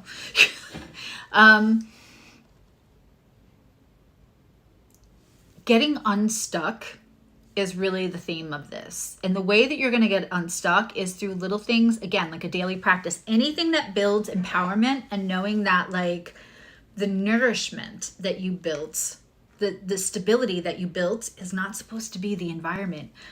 It's not so that you can be stuck someplace. The stability is supposed to be inward, right? The door opens from the inside.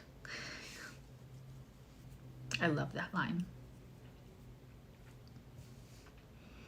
You need to nourish your soul, not nourish the opinions of the environment around you, Taurus risings, right? And anything you do right now in the name of empowerment, and it can be quiet in that 12th house. It could be quiet, and it could be about just a daily small practice, whatever you're comfortable with. Whatever you're comfortable with, whether it's yoga, 5 minutes of meditation, listening to a guided meditation. Maybe you have an Aries Mercury and you need a guided meditation, or you have a ton of Aries energy, as a, you know, which you can with any rising. And so you're going to want to help that to get you kind of unstuck. You are going to be able to expect the unexpected. Taurus, you are a Venus run sign. So that rising is also making that sextile to Pluto. This can be profound changes, release and healing in that 12th house. That 12th house, that spiritual house, wants to create the space for you to let go of the stuff, for the healing, for that forward trajectory. Again, could start with small steps between just you, yourself, and your spirituality, very privately, small daily practices. Small, it's opposite that 6th house, right? So we're still going to borrow from that 6th house and say, let's make this daily for my mind, body, and soul. And it's a new moon. You're walking through like this anyway. So it's all about here, here, and here. Now, with the Saturn Mars in Pisces in that 11th house for you, we also want to be aware that the rules of engagement around social media or anything like that, that you understand what those are. Especially if you're trying to move quietly in that 12th house and slowly build that inner stability so that you don't feel like you're being unstable when you move your external circumstances. I'm going to say that one more time. You want to know what the rules or engagement are around social things, social media, the internet. So if you wish to move quietly while you slowly empower yourself and build the inner stability that allows you to move out of the external circumstances that have you feeling stuck, you can do so with no confusion about what the rules of engagement are. Hi, Karen. Hi, Sparklemint. I think you snuck in here earlier.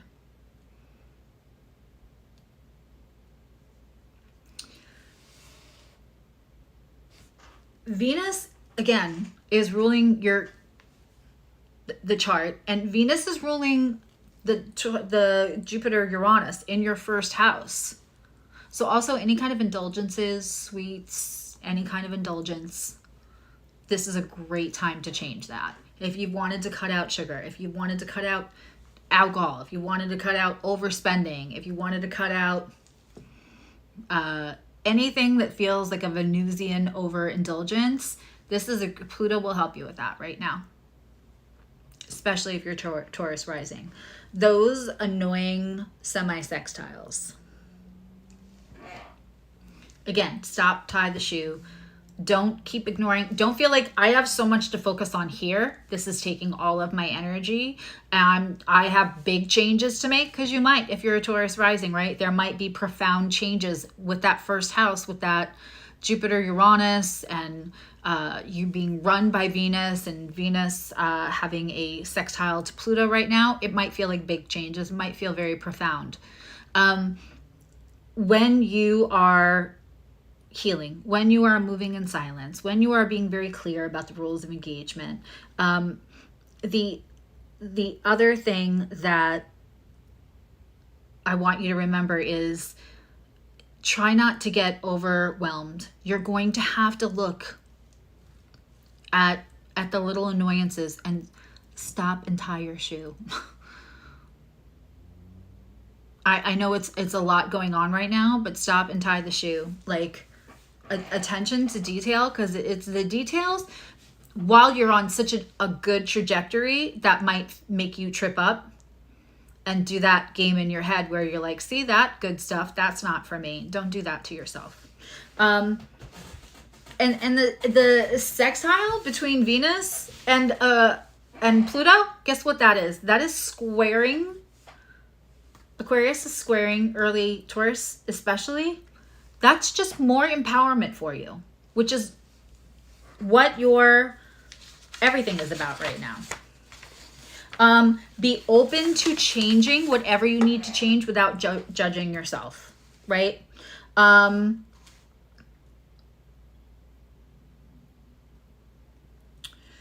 If you're reassessing your career, again, quietly, I feel like this will happen. You can look out to the internet. There are places Mars is there, and you're pulling money from Jupiter, which is in your 1st house, and it can be unexpected. Do not close yourself off to the ways that the money can come in, Taurus. And you have to make all these changes without judging yourself. You have to make because you know that other people are going to judge you. Again, I will say what I said before, that you could lay down and people will complain that you are not flat enough for them to walk on. So it's really more important for you to not judge yourself, because hopefully you're over that other part. Okay. Gemini rising.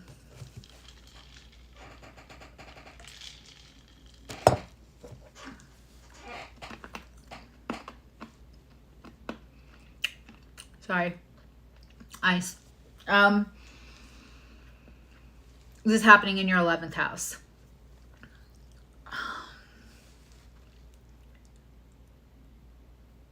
There's going to feel like, okay, so Gemini, you guys are the masters of duality. We need Geminis.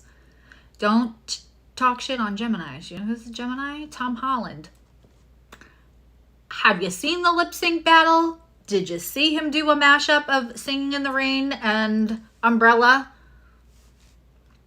I mean, I know we have a few notorious Geminis right now, but that is not, we should not sign shame, and we are not going to be mean or hard on Geminis, and we are not going to call Geminis two-faced.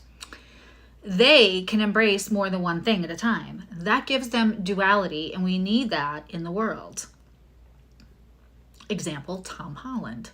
I want to adopt him. I really do. He looks like the sweetest kid, and then he, you know, but anyway. Also, Chris Evans, also a Gemini. Just saying. We wouldn't have Avengers if it wasn't for Geminis and Aries, quite frankly. It's like Paul Rudd and what's his face, you know, just won an Oscar.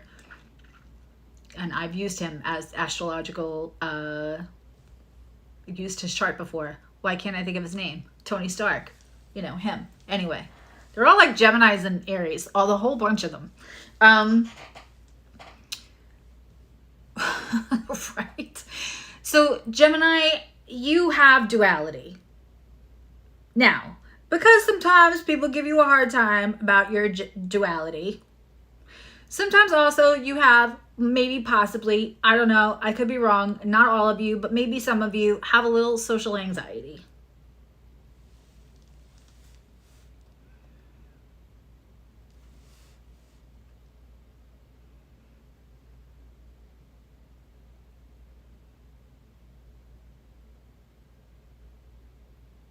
Robert Downey Jr., thank you. I love him. He's got a great success story. If you're ever somebody who struggled with recovery, go watch. And it's crazy when his wife comes in, who is assigned to watch him. I could get off topic, so I won't, but I love his story. And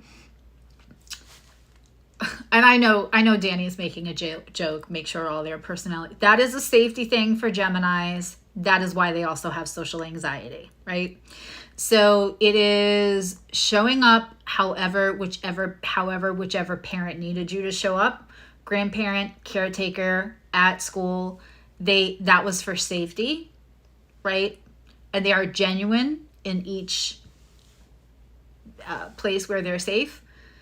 There's some part of them that's genuinely there, because if they didn't care whether you loved them or not, they wouldn't have bothered to have to create that side of their persona to please you, to make you love them. So when a Gemini feels like, I just watched you be one thing with this person and another with another, that is trauma manifested behaviors from not feeling lovable as who you were. So you had to curate to be safe in different spaces, right? So because of that, they often have social anxieties. One thing all ties to the other. It is fact-finding time for you. Again, there's obstacles. You want to go forward. Everybody wants to go forward. That new moon eclipse is in Aries, right? And it's got the Chiron and the North Node, and it wants to go forward. You are on a fact-finding mission right now. And you're good at that. You're good at that because you observed what dad liked and what mom liked and what this brother liked and what they liked at school and what they liked in this group at school and what they liked at that group at school, right? You could be a different person in music class or in theater than you had to be in gym. Survival, right? So you're good at collecting information because it's part of what fed what you needed to do for survival. It's often why also I will tease to my lovely Gemini moons, who I love. One of my children is a Gemini moon. Not that one. There was a lot of Gemini in our family though. Gemini sun, Gemini moon, Gemini rising within my little family here. So, but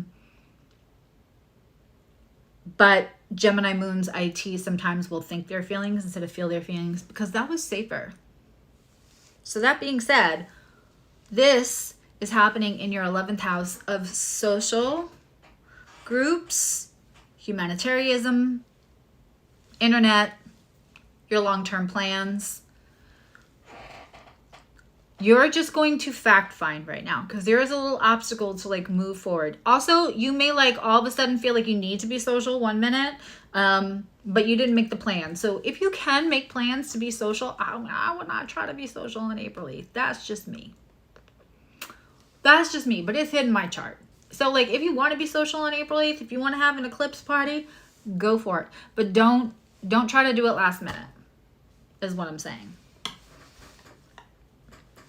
And that includes just lightly hanging out, even if it's not an event. But right now it's fact finding.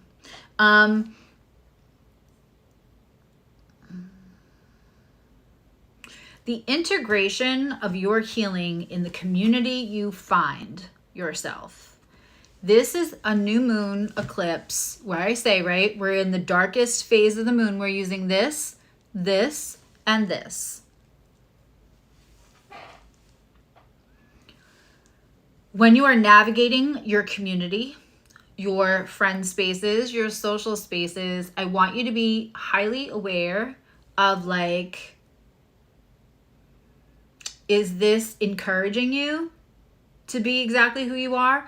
Are you holding back in your social spaces? Are you the same way with them that you would be in a room by yourself? Are they holding you back? You know, that whole like look around your closest 4 friends, and if they are not people who inspire you, you are also less likely to be inspired. Are you all co-conspirating? Here's the bottom line, Gemini. When you look in your friend groups in your community, are you all in co-conspirating to kind of stay where you are? Because this Aries moon does not want you. This new moon, solar eclipse, you see I've shrunk all the way down again, does not want you to stay in one place. It just doesn't.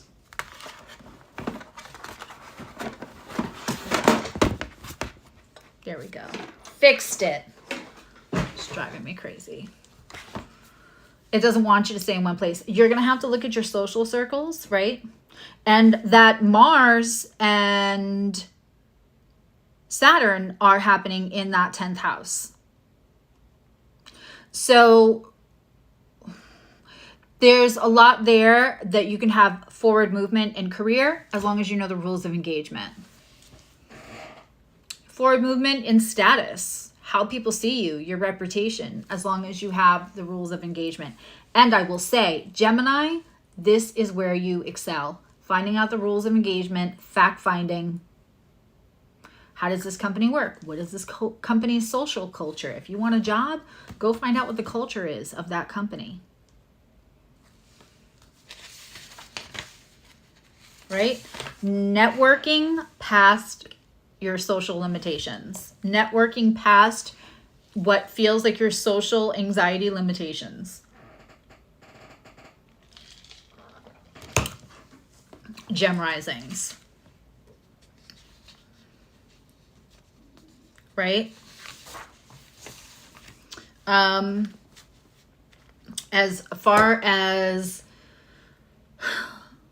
love, you could find people in spiritual groups, in astrological groups, or in institutional, like you could, if you work at a hospital, you could meet somebody at a hospital. You could go visit a friend at a hospital and, you know, meet somebody cute. That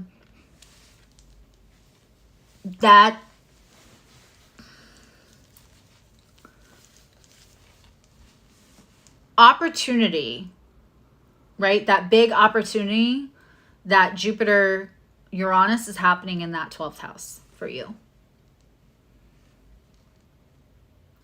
So that opportunity is probably going to be where nobody else can see the opportunity. This is where you are going to use your fact finding, which you are good at. But you could very well meet somebody in a spiritual setting or in an institutional setting. Stranger things have happened. Cancer risings. This is happening in your 10th house. Career renewal, transformation, and healing. Cancers can be shy, Cancer risings, not all of them. It really depends on the other placements. I have a Cancer rising child, very quiet in some places, and then not. Whenever I've like brought them like a new one of my friends or introduced them to anybody, they're very social. When they were a kid, they used to walk on the plane and say hello to everybody. And I'm talking like 2-3 years old, right? So we can't always say Cancers are shy. I'm also a Cancer. Wouldn't say I'm shy. But when we're having this in the 10th house, where we have a square, right? So if you're a Cancer rising, this solar eclipse may be, it might be squaring. And so whatever the challenge is, I promise you, go be seen. Go be seen. That 10th house is where you are meant to be seen. In fact, if you have strong 10th house placements, sometimes it feels like you can't not be seen. It feels like you're being watched. If you know, you know, right? Moving in silence doesn't always feel like I always thank God that I'm, and that'll happen to a Virgo rising. Their Cancer is in the 10th house. Sometimes it's in the 11th. It depends on the degree of the Virgo rising. But like, thank God I have all those, like my ethics, all of that are the air that I breathe. Like I'm so worried about being wrong, and ethics plays such a big part. And I'm always so grateful for that, because I feel on display quite often with that 10th house sun.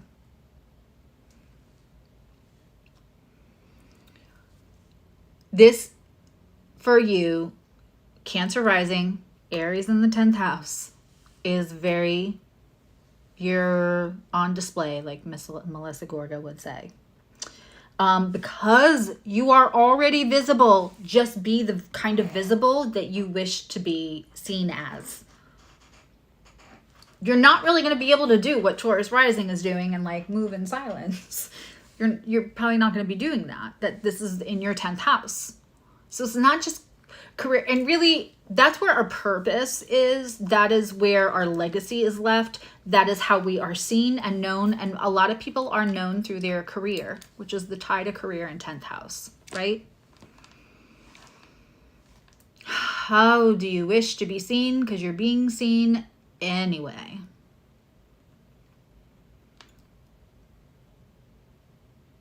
You're being seen anyway. So be visible in the way that you wish to most be visible. The North Node in your 10th house is always excellent. Career transformation for sure. Career transformation for sure.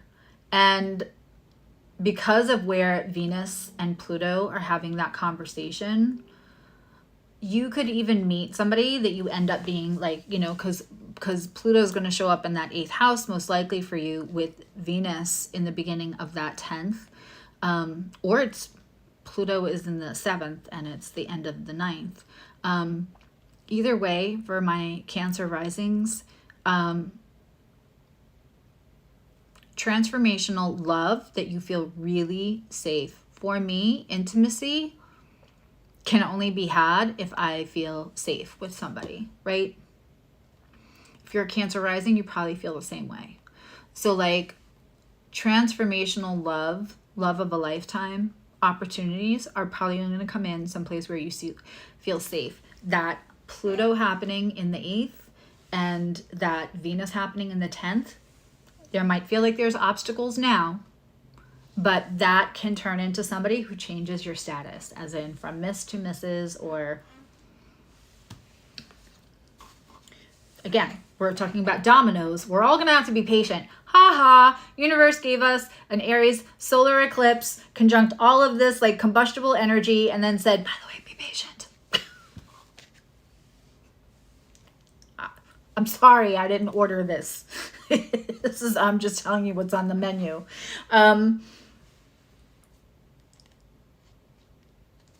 The Mercury retrograde for Cancer, especially, right, is we are going to be very clear with our messages, especially with the visibility. And if you want a job, if you have to advertise exactly for what you want, like if you're not already on LinkedIn and on Fiverr and on, God, what's the other one? Upwork, right?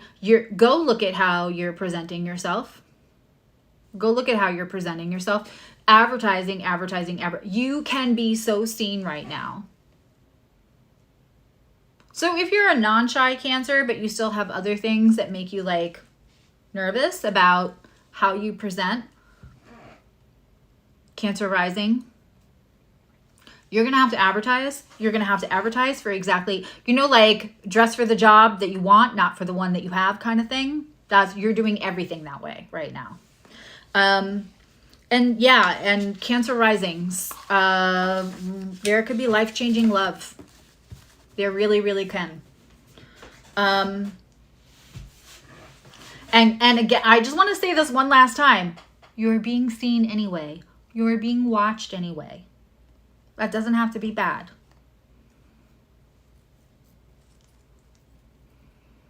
Tenth house placements, no.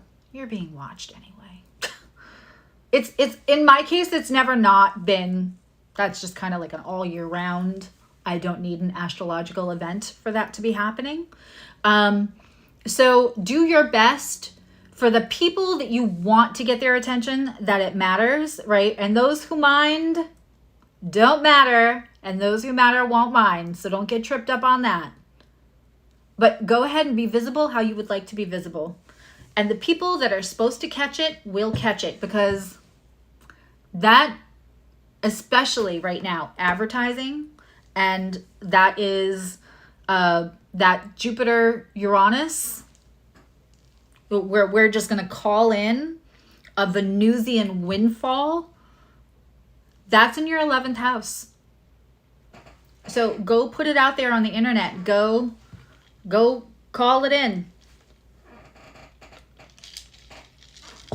I don't know what that was. My guides made me do it. All right, Leo rising. I'm glad it feels like I'm talking to you. Astrology doesn't lie. People can choose not to believe in it, but somehow it still doesn't lie, It's like people can choose not to believe in other people, but they can still go do great things and just have haters, right? And that's an important thing to remember too for Cancer risings for this right now. Okay. My beautiful, magnetic, wonderful Leo risings.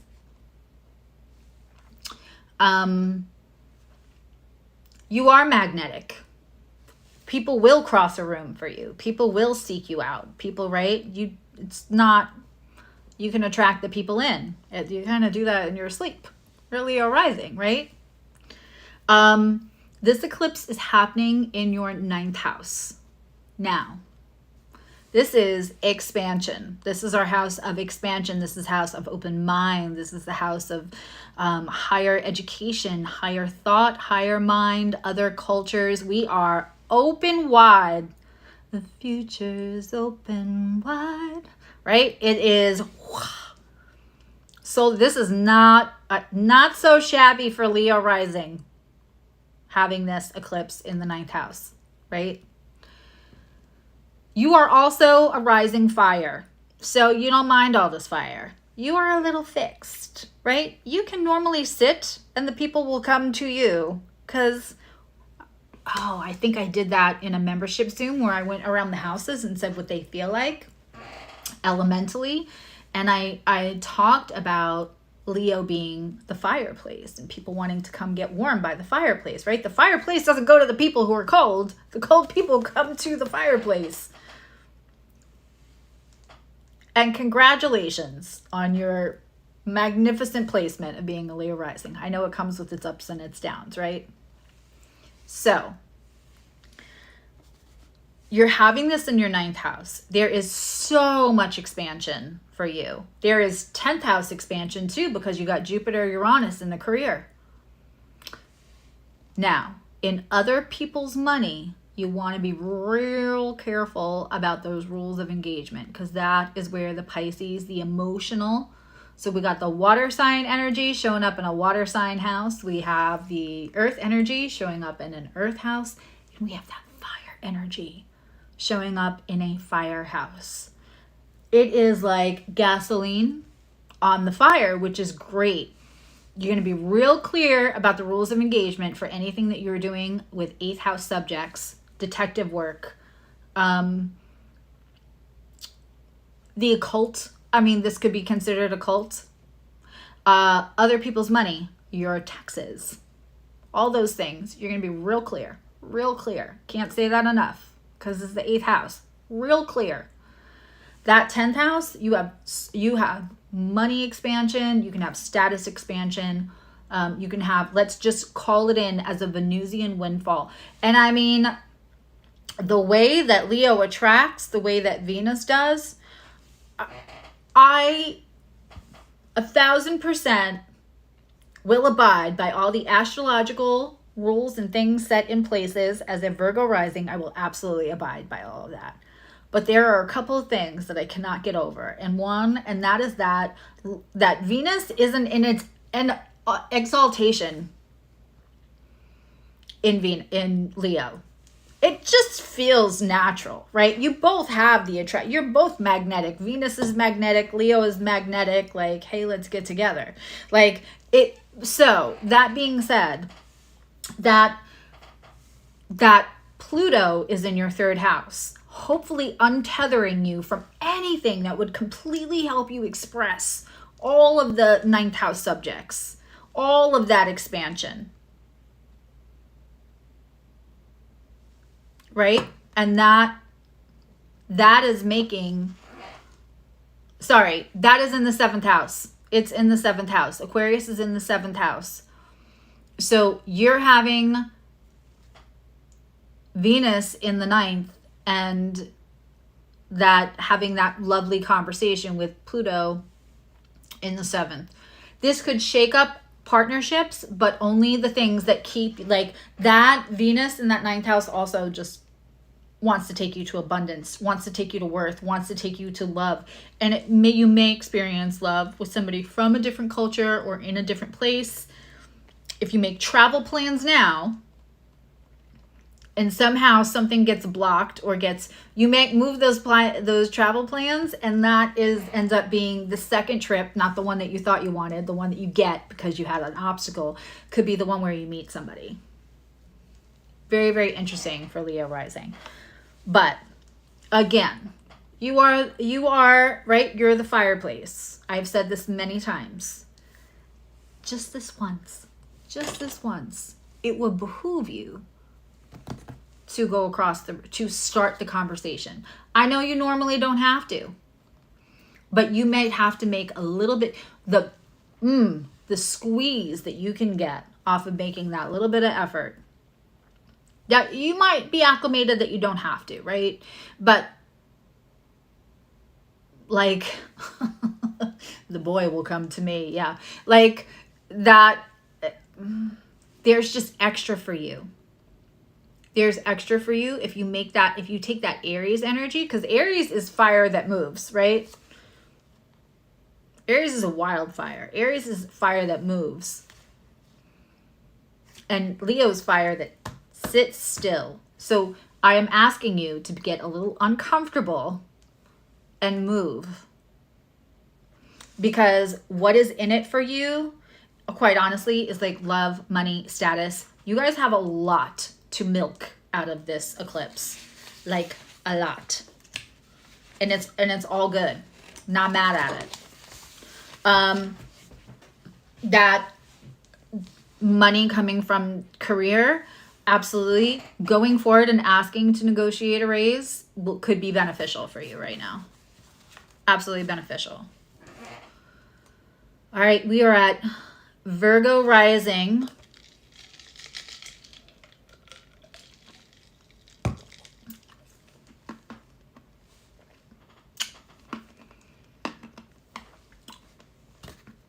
Virgo rising, this is happening. The Aries solar eclipse is happening in your 8th. If you're a late Virgo rising, it might be happening in your 7th. It is happening at 19 degrees and 24 minutes. So it's wherever your 19 degrees and 24 minutes is. I know when I talk to Virgo and I'm talking details, these are things that are important. Transformation and forward movement around intimacy, safety, and yes, other people's money. So that can mean like sales.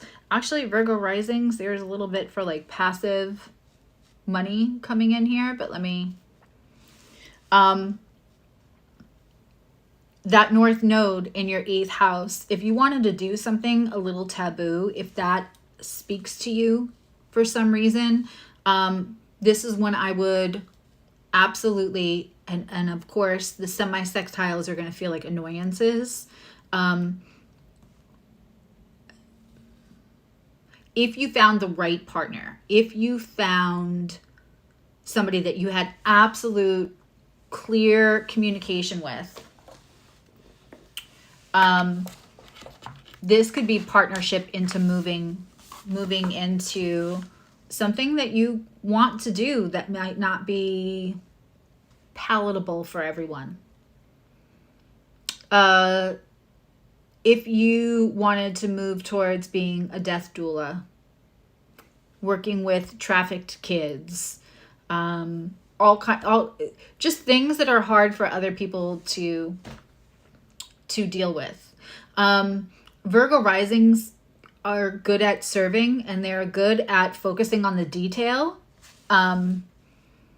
Even when they are filled, but it doesn't mean they're non-emotional people. You could be Virgo rising and have any moon and any sun, right? But they are good at focusing on the detail and the job that needs to be done and serving that purpose to do something hard.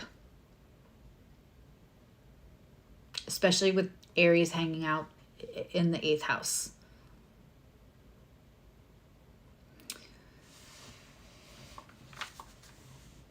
Getting closer to that north, to your purpose, again, is another big, this is another big one for like getting closer to your purpose for sure.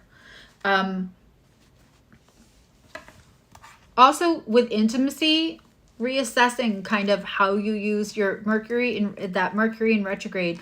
What don't you say because you edit instead? So the Mercury retrograde is really kind of happening to us. But with the Virgo risings, I want to make sure I say, what are you not saying because you edited out?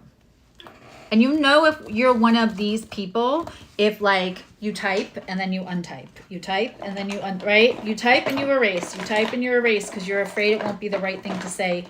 So you're not saying anything.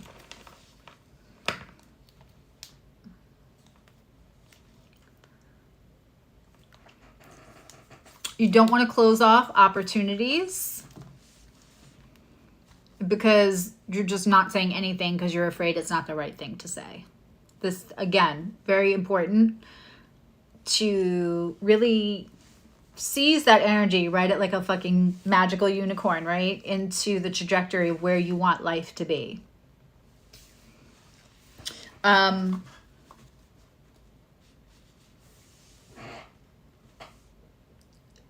Again, the Chiron, Virgo's probably proactive. Virgo risings especially probably do a lot of, they're so hell-bent on being a better them than they were, and what they can control and what is their fault and how can they be better, to a fault sometimes, too obsessive at times. But this Chiron is probably just putting in place things that, with Aries is giving you permission that the things that you were healing and the people you were letting out are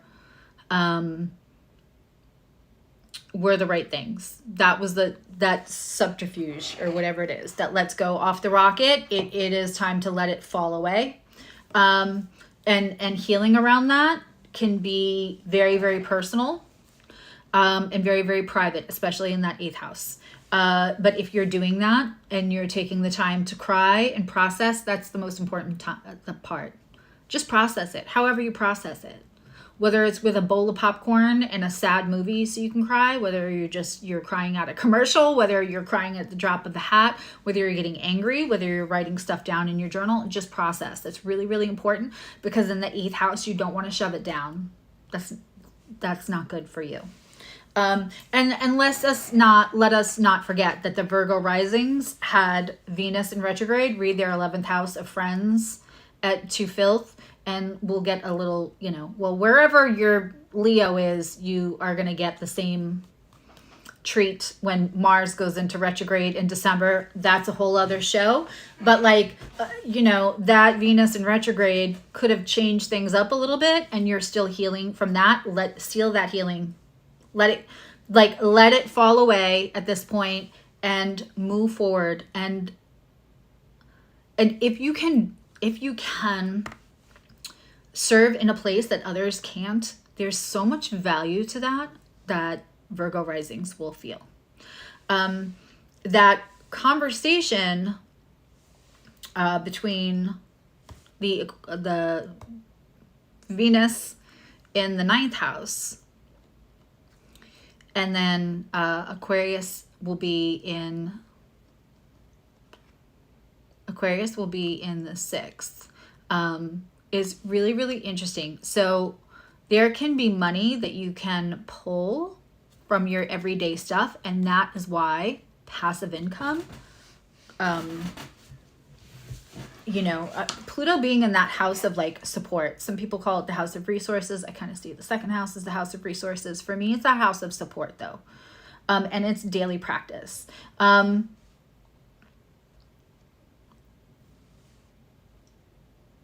You have a lot of availability to change. When you have Pluto in the house of self-mastery and you are a Virgo rising, there's a lot there to harness. The resources, don't overlook the small things. If you're looking for a big thing to change, right? Because Pluto feels so big, don't never mind the small resources too. And this is where you can get some passive income going, for sure. And go look up ways to make passive income. There's tons nowadays. But yeah. And the small ways that you can adjust. Also, if you want to meet somebody,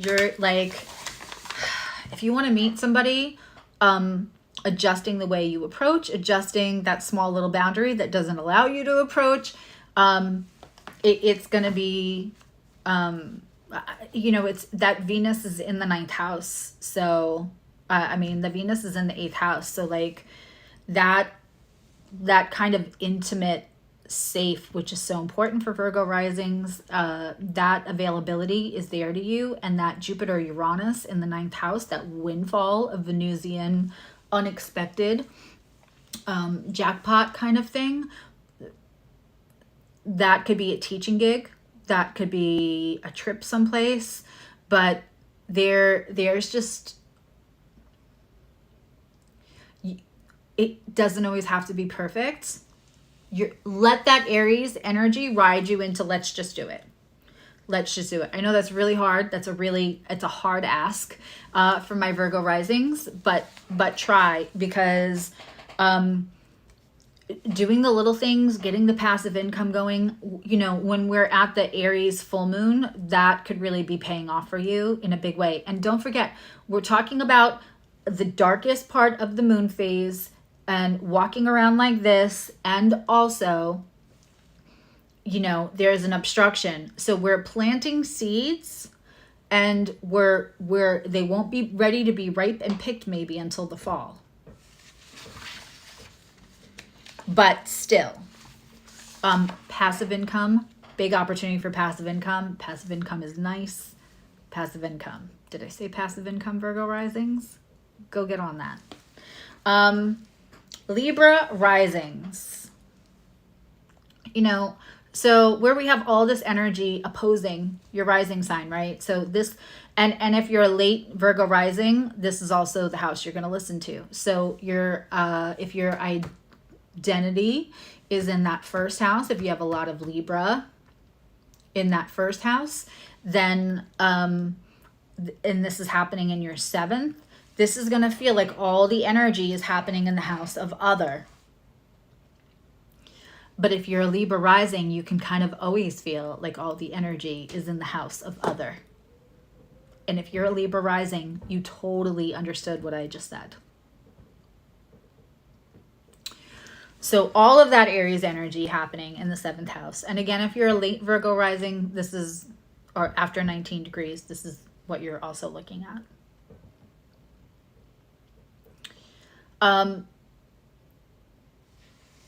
You could feel a little smaller in that first house, where you're sitting, by the way, with the South Node. Letting go of old identities is so important. Also, the careers you can have out of collaborating with others right now, huge Virgo risings. So instead of feel like, of course, here's all the energy focused on the other in my life, whoever that is, whether that's open enemy or partner or whoever, right? Just a lot of your energy going there. Letting go of relationships that drain you, letting go of relationships of any kind that drain you, that don't feed you and nurture you. You should want, if you're a Libra rising, the people in your house of other should inspire you, grab you by the hand and go, let's go do this. You're fucking awesome. You can do it.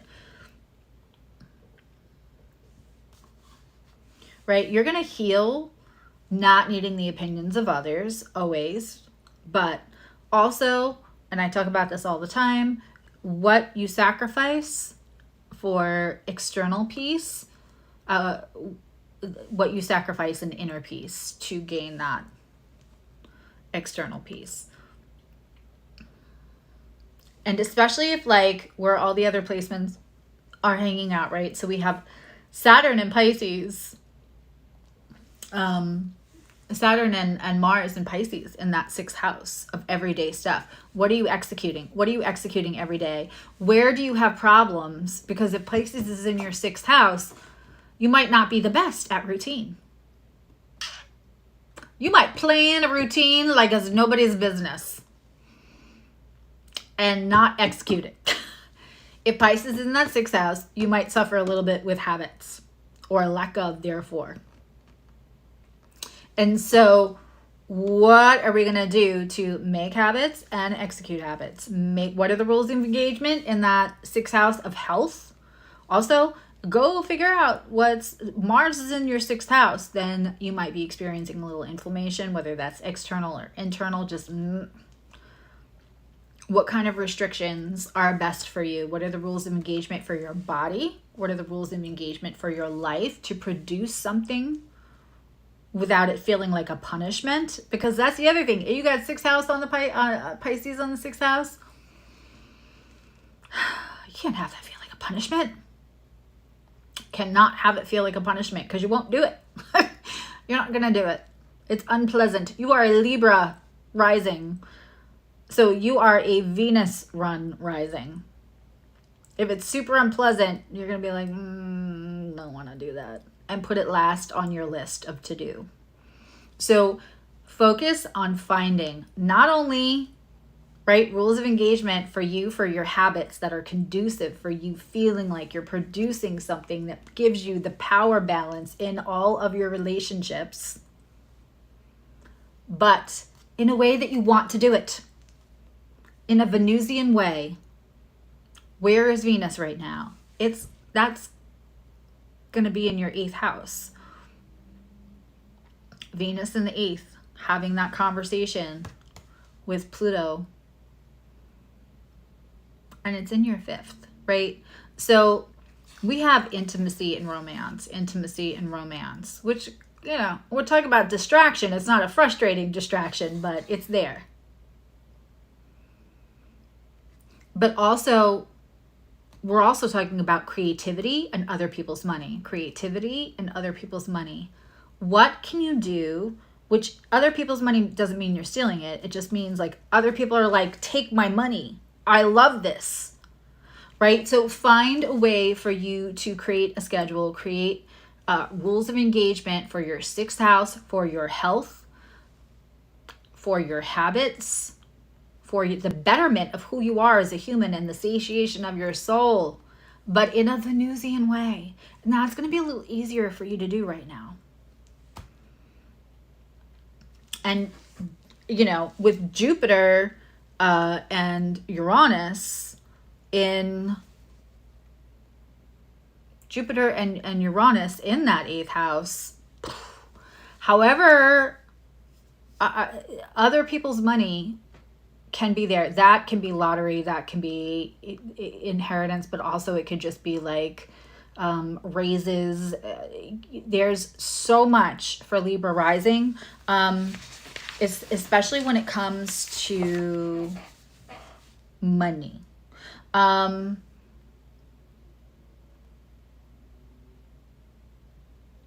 When we are, let me get that page back. When we're looking at career and collaboration, the solar eclipse activating that 7th house, of course, it's Mercury in retrograde, so we're going to do some research to make sure that our collaboration partners don't turn into open enemies. Is not always how the 7th that they come in. They come in as a potential partner and they go out as an open enemy. We don't always want that, right? So we're going to use... if you're a Libra rising, you've got Virgo in that 12th house. Use your spidey senses and also do a little research and make sure that the people that you're looking to collaborate with won't turn into open enemies later. But there's tons and tons of availability to collaborate and go get that money where people are going, take my money. It's another, it feels hard being Libra rising with this, all of this Aries energy, like over there, across, opposing, but let it inspire you, let it motivate you, let it be a cheerleader instead of like, look what I can do, while you feel like you're struggling at all. Being likable in that 1st house, wanting people to see the objective good parts of you. Right? The sooner you let go of the old identities with the South Node running through that 1st house, the better off you are. And that is what Chiron is to do in the 7th house. That's why that North Node is there in that 7th house. Heal how you engage with others. 1st house, 7th house is the mirror. Heal how you engage with others. Heal how you put insurance policy on how you want to feel safe in a relationship because they like you. How much more can you do for other people? How much more can you do for other people? How much more can you do for other people? Just as an insurance policy so that you are lovable. It is huge energy to heal that. Big. And that, go get your money. I mean, Libra risings, go get your money. Like I said, if you didn't watch beginning, the part where I talk about the Uranus and Jupiter together, that's universe. You got my money. Just, it can be, it's a Venusian run sign while Venus is having a pleasant conversation with Pluto and Aquarius. Go get your money. Okay, this is not the right one. Scorpio risings. I have a few of those in here. How you doing? Scorpio rising, this solar eclipse is going to be happening in your 6th house. Unless you are a late Scorpio rising, then you're going to listen to Sag rising. If you are Scorpio rising, this is happening in your 6th house. Health and well-being are kind of really on the menu. If you have something going on and it's vexing you, it's vexing the doctors, you don't feel like you have the right doctors or whatever, there is a huge, huge, huge opportunity to heal that. It's funny, I just, by happenstance in internet conversation, met a Reiki master that I will hopefully have a conversation with. I would love to do a whole show on that.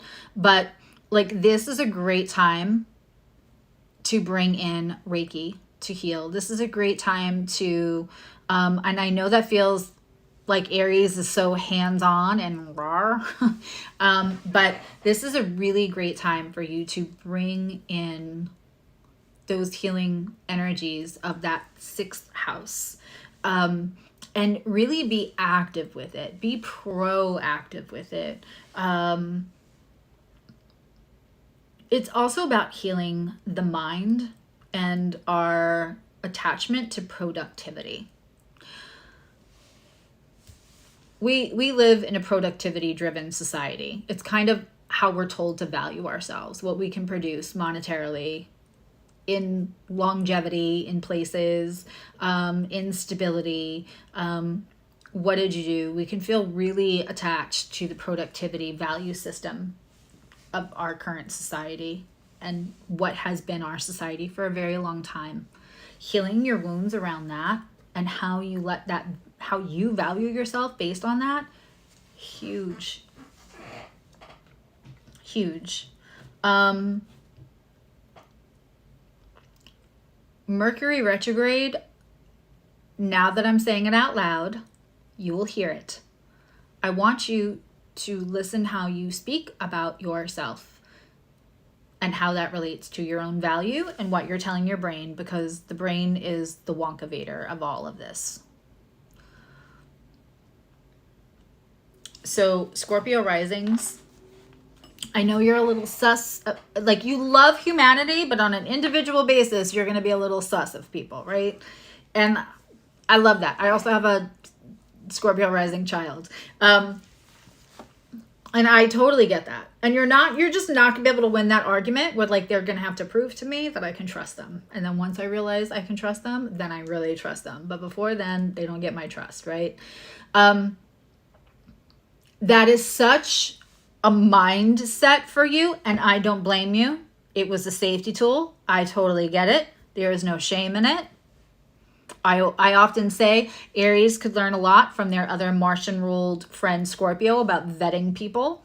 Scorpio risings are much better at vetting people than Aries risings sometimes are. Also, that mindset can very much make you also learn to not trust yourself. And that is what we're going to use the Chiron for in this solar eclipse for you.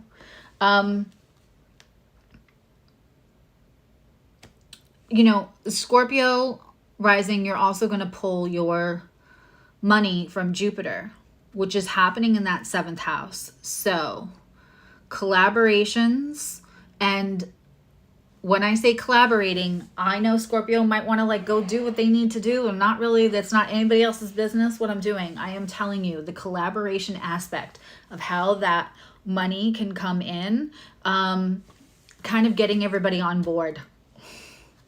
I know I'm telling Aries people to be patient. I'm telling Virgos to just go with it. Now I'm telling Scorpio risings to involve other people in their career plans. Keep everybody abreast, Scorpio. There's a little double entendre for you. Look, I'm trying to wrap it in a nice package as much as I can. That collaboration in the 7th house, that jackpot in the 7th house, is going to come from co-collaborating. And not just with your guides this time, because you're excellent at that, but with actual other humans. I know, I'm sorry.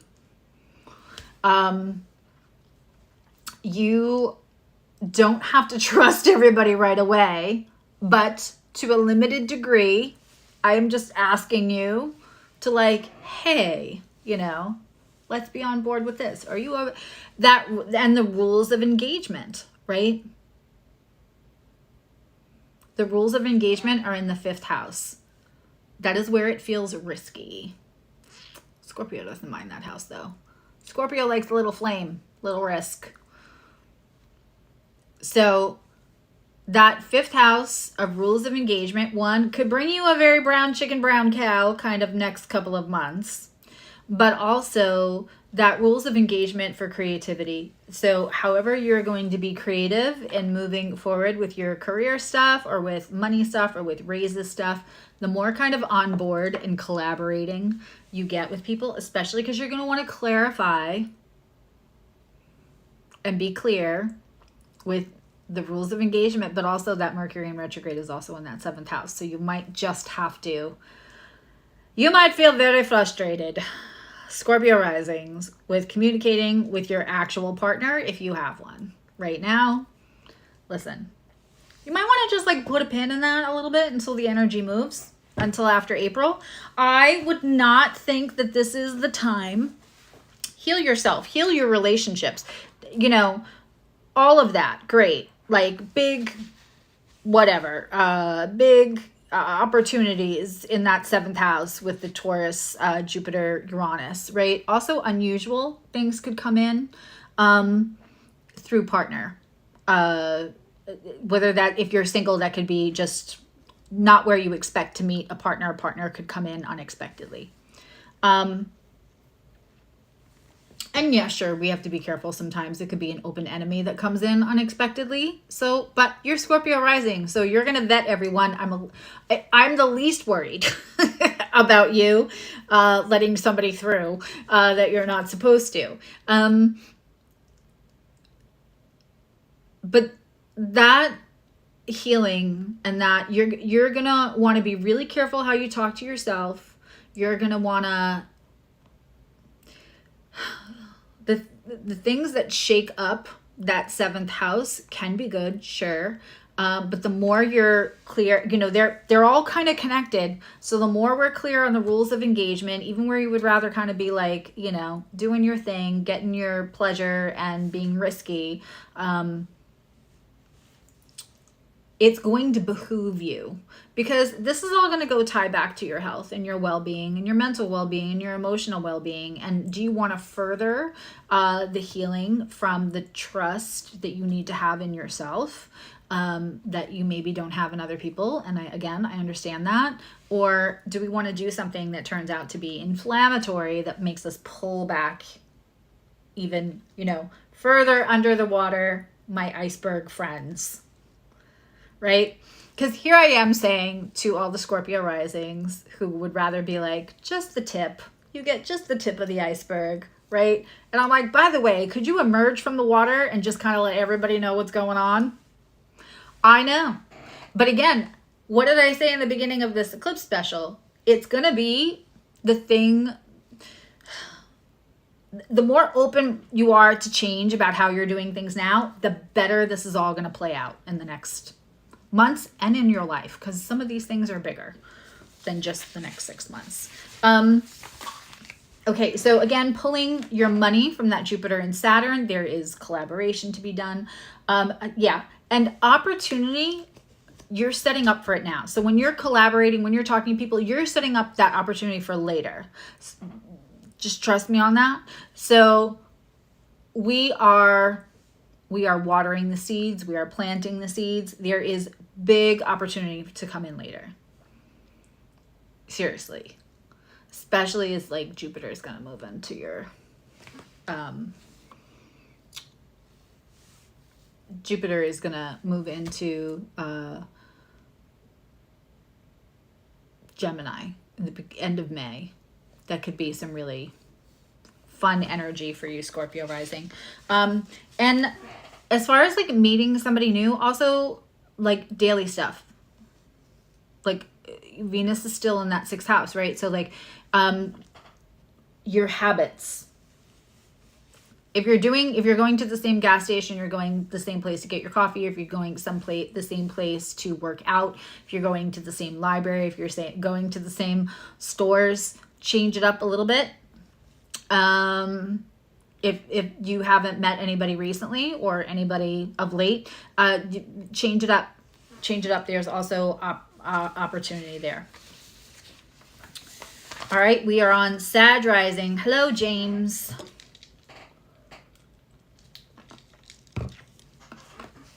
I made myself homemade strawberry lemonade with like real strawberries. It's really good. Try not to drink too much of it though.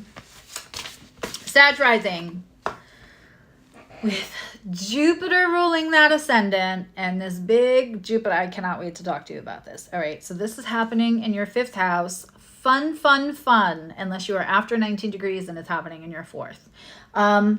Sag risings.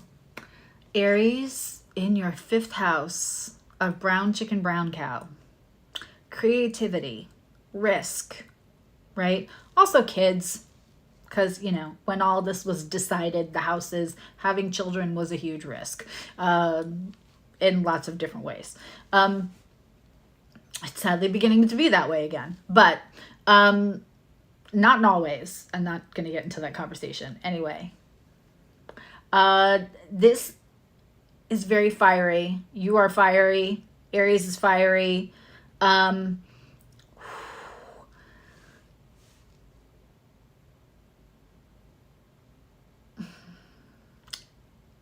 On a healing level,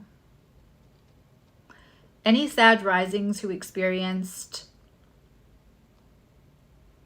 not having autonomy or experience anything in an unkind, unsafe way around their bodies and their sexuality, this is an incredible time to heal that. When I think about this solar eclipse for Sag risings in the 5th house, I think of songs like I'm My Mother's Savage Daughter. I think of these like almost sacral chakra thumping, healing around those kind of wounds around the sacral chakra. Doing any kind of sacral chakra healing on the 8th is wonderful for you, Sag risings. You know, this is happening also. We can talk about it like fun, but it's also happening in that parent-child relationship house, which so stuff can come up with our kids. Stuff can come up with just the parenting. Stuff can come up with our parents. But with all of this fiery energy, maybe exactly the 7th to 8th, I would avoid conversations about it. But anything that should not have been shoved down anymore is probably not, it's going to get brought up. Listen, Chiron is not going to give you any, and I should have said this at the beginning, Chiron's not giving you any new wounds. If you're over the age of like 17, and I don't think I don't think you can even watch my videos unless you're 18 or over, you're not getting any new wounds from Chiron. Chiron is going to bring to your awareness, trigger you to be aware of a wound you need to fix and give you the support to fix it, astrologically, universally, whatever. So, but when it's done in Aries, it might be very, very obvious. Lots of healing, right? But also that forward trajectory in anything creative, in anything fun. Like if you wanted to take that North Node and, of course, any kind of careers that are around children, but especially if you were looking to do anything creative, if you were looking to do anything fun, if you wanted to take up, oh my God, Moanne, big hugs. I don't know why, just saw your name, made me want to cry. If you wanted to take up like a craft and do that for fun, but somehow it'll take you to a person that's helpful for your purpose. It'll take you to a group of people that are helpful to your purpose. Maybe it ends up being income that's helpful to your purpose. But like anywhere that you want to get creative, especially where that Chiron is and the North Node is, oh my God. This is so beautiful. I don't mind the Leo rising and I don't mind the Sag rising. And also because there's lots of romantic and social opportunities. This is happening in your house of romance. So because it's Aries, and Aries is like new things and it's a new moon, finding your way around in the dark, you might meet a new romantic partner and something that has all of the Riz, Sagittarius. Like Sagittarius doesn't have enough Riz on its own. Like Aries doesn't have enough Riz on its own. It's got all the Riz, all of it. In your home sector, while are we having eclipse between parent and child? In your home sector, that is where you want to be clear about the boundaries. This is so like somebody comes in and leaves. It's The Office when Jim and Dwight when Jim and Daryl try to live together, and the things that are acceptable to Jim are not acceptable to Daryl. And until they sit there and have that clear conversation about what the rules of engagement are in their living quarters, right? So you may live with somebody and you may need to have a conversation about that. There may be rules of engagement. You may have somebody want to be a guest in your home. And I promise you, if that happens, you are going to want to, and wherever we have Pisces, we tend to be a little lighter. We could be the baddest badass, and Sag risings are big presents. You are unlikely to find a Sag rising that falls into the wallpaper. Right? So then depending on their other placements, this could just be somebody who just walks through life loud and proud. And we love that. I love that. But wherever you have Pisces, you might be a little softer. You might be a little less loud. You might be a little less like big presence. You might just have softer boundaries too. So now what we have actually the sign of boundaries and the sign of like execution and action in Pisces and in the 4th house. You may have to have gentle conversations, but still very, very clear about the rules of engagement in your home. And also with anyone who, because to Sag, the world, right? The world is their neighbor. So anyone that you feel like a mom presence to, or sees you as a mom, or anyone you see as a mom presence to that isn't actually mom, I would also extend that. Because you're Jupiter, you have lots of extension, right? So like, I would also extend that to just make sure there are rules. So like maybe you're coming in, maybe you're dating somebody new and you're going to meet their kids, right? And being really clear on like how much you can be like, oh my God, you're great. Let me take you out to do this or that. And how much of that is going to get like a pushback or not is what I keep feeling. Those kind of things. That Jupiter, Uranus in Taurus in the 6th house. Go get your raise. Go get your raise. Go get your raise. Go get your raise. Go give yourself a raise.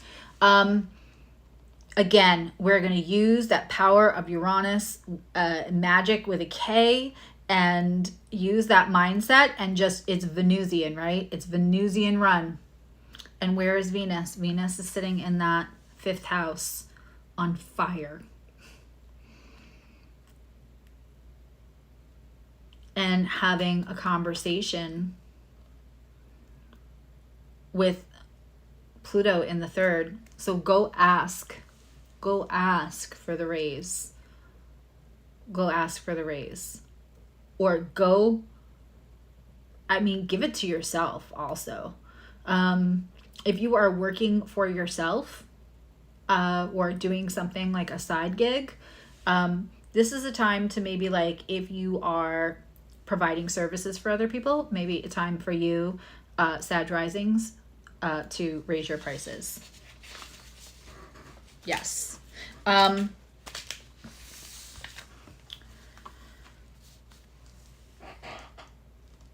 the breakthroughs that you feel from Jupiter, Uranus in that 6th house. Even the 6th house is like very like, right? It's minutia. It's our everyday. It's our habits. It's all of that. The breakthroughs that you feel could feel really unconventional. Even though it's in Taurus. Just there's such influence from that being a Venusian run sign and it hitting that Pluto in Aquarius. That it's really going to affect your mindset, right? That's that 3rd house where our thoughts begin and stuff comes out of our mouth, right? So, and writing it down, like Sag risings especially, I would be like writing down like, there's a gentleman who says, you know, here's what I want to do in the next 10 years. Here's what I think I can do in the next 5. This, out of these 5, this is the one I'm most interested in doing as soon as possible. Now, let me take that one, put it on a separate piece of paper and write down what things do I need to do in the next year to get on my way to get to that 5-year goal or make it sooner. And then see what that looks like. And then go seek out other people that are doing that now and be inspired by their habits and start making yourself a daily habit thing. Writing down all of this is going to be super helpful for you and really help you go grab the bag, quite frankly, Sagittarius.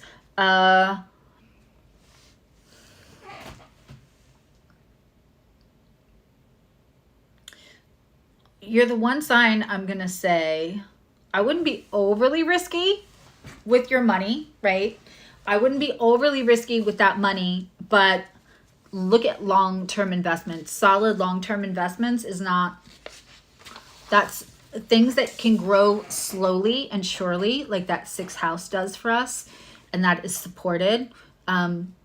Long-term investments are excellent for you. And also, you know, just lots of fire in your house of romance. Including Venus right now, which could be transformational. So here's the one thing I'll say to Sag. You know, once in a while when you hear those stories about somebody picked up somebody at a bar and went home with them, and they don't usually do that, and it turned into a whole relationship. The thing that starts out like a little sparky. I have a friend that went on Tinder, and the first guy that she wanted to even talk to, she met out. And she made sure I was there because I'm kind of everybody's bouncer. And she's like, I'm not worried about meeting. Everybody's like, are you crazy? You're going to meet the stranger? And she's like, Susie's going to be there. I'm not worried. They're married. They've been married. They'll probably stay married. Like, it happens. The unusual way that you can meet somebody is that energy is so there for you. And also, not only just the unusual way, but really honestly, the kind that starts out in your thighs and then ends up moving into like a stable place is very possible for you, Sag risings. All right, Cap rising. We're only 2 away from finishing. Are you all sick of me yet? Prepare to be sick of me. All right. I know some people are only watching for their rising signs. So, and then I have these hardcore day ones that I know are sitting here listening to all of this, and I love each of you for it. So Cap rising, Capricorns, Cap risings, I know you don't really love irritations. I know you don't love things in your way of climbing up that mountain, right? Be on the journey with me or get out of the way. Is a very Cap rising or just Capricornian vibe. And so the irritations, and I mean, Pisces, Gemini have like 11 semi-sextiles to their rising sign. That's like insane. When I talk about the irritations, there are going to be irritations. Stop and tie your shoe, Capricorn. I know you're in a big rush and you're getting up there and ain't nothing going to stop you, and can't let, you know, people with small minds hold me back, and you're not wrong. You're not wrong. We know, Capricorn, you're never wrong, right? No one's telling you you're wrong. I would never dream of telling a Capricorn that they're wrong. You're not wrong. You're right. And also I love Cap risings. And also, yeah, I keep seeing things flying around me and I just think that I'm crazy. So I'm glad somebody else in the chat noticed it. Okay. So these little irritations can really distract you and throw you off your course. And I know you're like, I don't let that happen, Susie. You don't know what you're talking about. Right? Shut your whole mouth when you're talking about Capricorns, because that's not us. Now, the thing is that Capricorns are also humanitarians. They are humanitarians, one person at a time.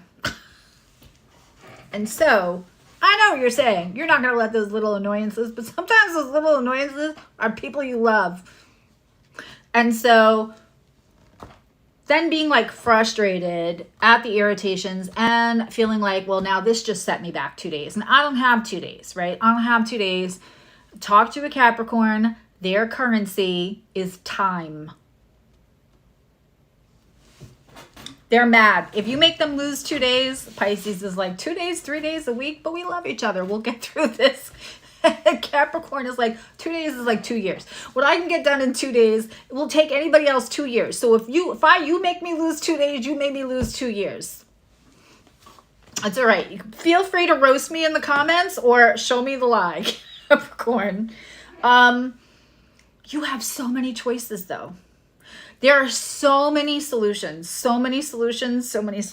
for you in this chart.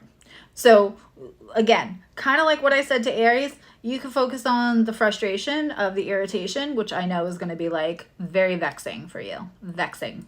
But you also have lots of solutions here.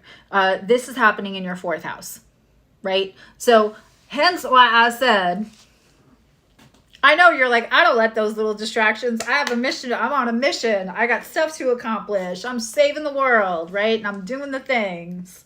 And I'm getting the stability. And my reputation is important. But when it's somebody in your house, you care and you love them. And I'm gonna out all of my Capricorns, whether you're a rising or a sun or a moon or whatever. You're one of my 3 top creme brulee signs. Which means that crusty outer thing that you keep on you is to hide the warm ooey gooey on this in the center. Okay? So I promise you there's no moths in this room. I saw something, but I've been seeing stuff for days and sometimes my hands are glowing, so I just ignore all that stuff now. Very interesting, though. So when you love somebody, you really love somebody. When you're in it, when you're invested in them. Like I talked about how we had like Capricorn moon and all this kind of Saturnian energy on Valentine's Day. And what I said was, not that Capricorn will not buy you flowers. But if Capricorn gets you flowers, they're not spending $75 on roses because everybody gets roses. They're going to know what your favorite flower is. They're going to invest in an experience in dinner. They are not going to take you to an extra expensive dinner at a stupid chain place. They are investing in something with value, with worth. They are investing their time in people who they think are worth it. They are not investing in you if they do not think that you are worth their investment. But it is happening in your 4th house. That home life balance, right? And home and property. Also, you could be selling something. You could be getting on board with an investment in an Airbnb, something. There's also great stuff around investment. But you are healing how you feel the people that you love and invested in that did not make good on their investment, right? And where you are at in recalibrating your boundaries about how much energy you give that. Because you're going to have so many irritations right now. There are 7 semi-sextiles to your rising right now. Again, not as much as Gemini and Pisces, but they're mutable. So they're like, okay, like, they're going to deal with that a little bit better. The 7 will feel like 20 to Capricorn. The abundance is in your 5th house. So whether that is romance, creativity, if you are a Capricorn that does anything creative, jackpot. It can be like very much casino jackpot, although I don't recommend going to the casino and blowing all your money. Also Sag risings. Cap risings. You're going to be careful. Again, rules of engagement. We're not going to blow all of our money, but you guys are all extra lucky all of April. So like playing a lottery card here or there, a lottery ticket here and there could not be the worst thing for you. Like that might work out well for some of you. It's going to work out well for somebody. But you have really good juju for it in your 5th house. So the emotional healing around family dynamics. Which parent could you not save as a kid that you keep, having a relationship where you keep trying to resave that type of person? Which one of your parents could you not save that you now try to save that through a relationship or in a person? Letting that all fall away. You don't have to prove anything to anyone, Capricorn risings. You don't have to save anybody. And Capricorn risings too will not... They want to take you with them and they want to make you improve and they want to show you who you can be. But if you're going to be dead weight, they will eventually let you go. But they'll let you go and they'll know it's the right thing and still feel like a modicum of guilt. That wasn't the plan, right? And so healing that, and I would encourage you to look through your line, and you could have a great relationship with your mom. Maybe you don't, but even if you do, that's still something to look at, because that I see there. You may still just want to look at, maybe she was the one you wanted to save. Maybe you wish you could have gone back as a child and had more power, or picked her up out of a bad situation, or people didn't speak so badly to her, right? So now you find people where, you want to encourage them to not let people speak to you that way, or you want to pick them up out of their situation. I could be wrong. I know you're not wrong. I could be wrong. I'll take it. But it just might be something to look at. And you're pulling money from Saturn, and that Saturn is conjunct Mars, and that's all happening in your 3rd house. The power, if you want to go get a speaking position, if you want to go, put in to go do a TED Talk someplace, get paid, that action is there. There are so many more simple solutions. This is the truck getting stuck in the Holland Tunnel, and all the crews come out, and the police come, and all the official, and nobody can figure it out. And some little girl says, why don't you just let some air out of the tires? That is for you. Pluto in Aquarius is going to be in that 2nd house of resources. Your resources are unconventional, plenty, and solution based, all over the place. Capricorns like solutions. I'm not wrong about that. Capricorns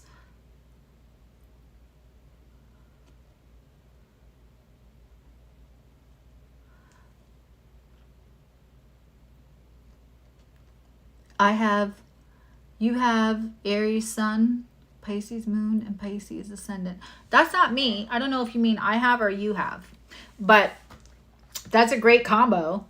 But Capricorns like solutions. There's plenty of solutions. Don't focus on the irritations. Look for the simple solutions, and they're not going to be hard to get at. They're going to be there, but you just have to take your attention off of the frustrations and also just do that healing. You know, with love that's in the 4th house, it might be closer to home than you think. You could meet somebody through family member. That would be amazing. That would be amazing. And again, you're going to pull your money from that 3rd house. People, you're Capricorn, I am sure. You know, we often talk about Saturn being like, oh, daddy Saturn, and here's all the rules, and you get a spanking because you weren't responsible, and here's the consequences. But Saturn is also wisdom. It is literally that wisdom that we hold as these souls who have gone through a lot in our life, and Capricorn has tons of it. People want to learn from you. People want to hear what you have to say. Go, if you are a Capricorn, go find a speaking.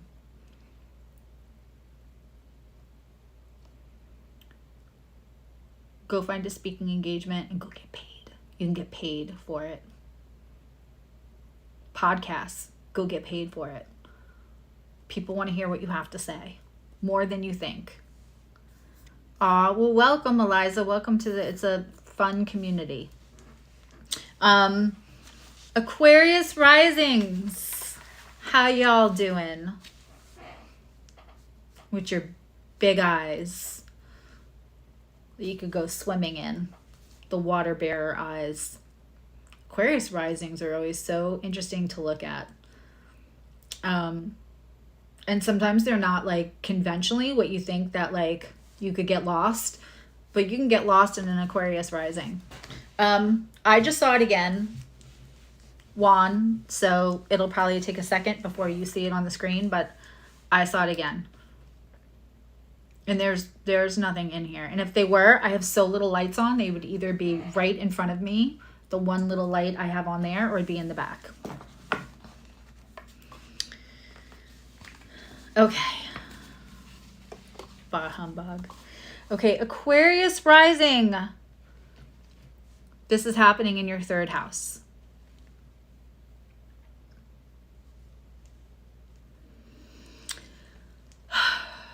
Aquarius rising, excuse me, has a Uranian Saturn, and I always say the way that Saturn expresses in Aquarius differently than it expresses in Capricorn, forgive me, is that, you know, Capricorn Saturn is like daddy, and Aquarius Saturn is like zaddy.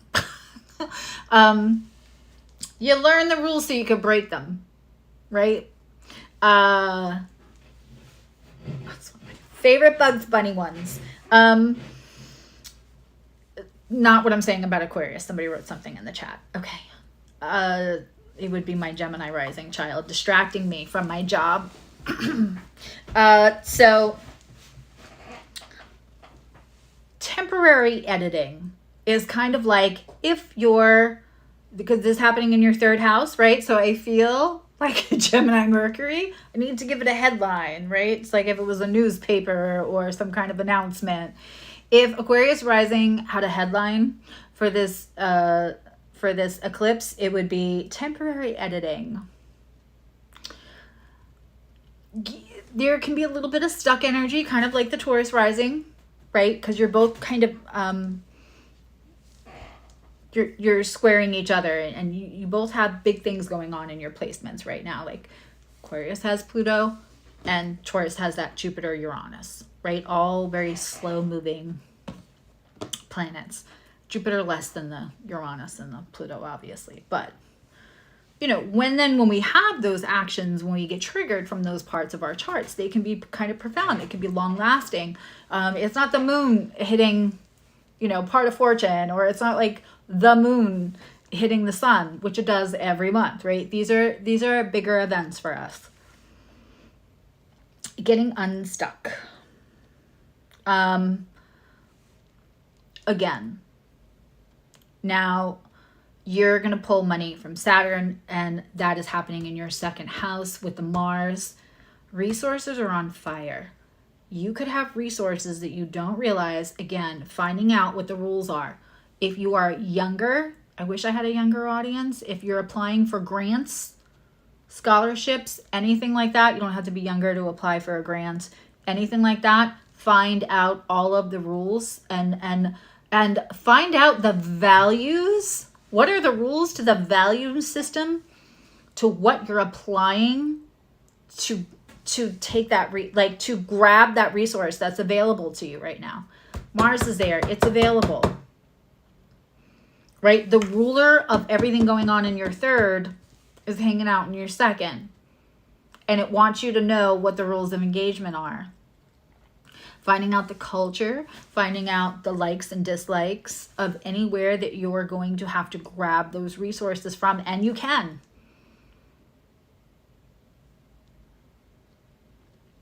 That is where you're pulling the money from, right? And that is a wonderful, wonderful house to be having that Saturn Mars in. So as long as you pay attention to the details, right? Because again, it's a semi-sextile to the big event, which is happening in your third.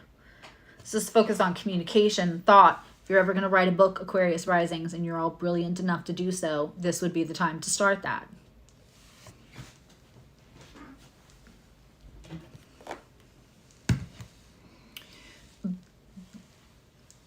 But know the rules of engagement,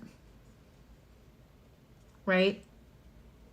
If you think that there aren't resources for something, find out those weird, you're Aquarius. Find out, like, you know how they have like really odd scholarships or really specific, weirdly odd specific, oddly specific grants.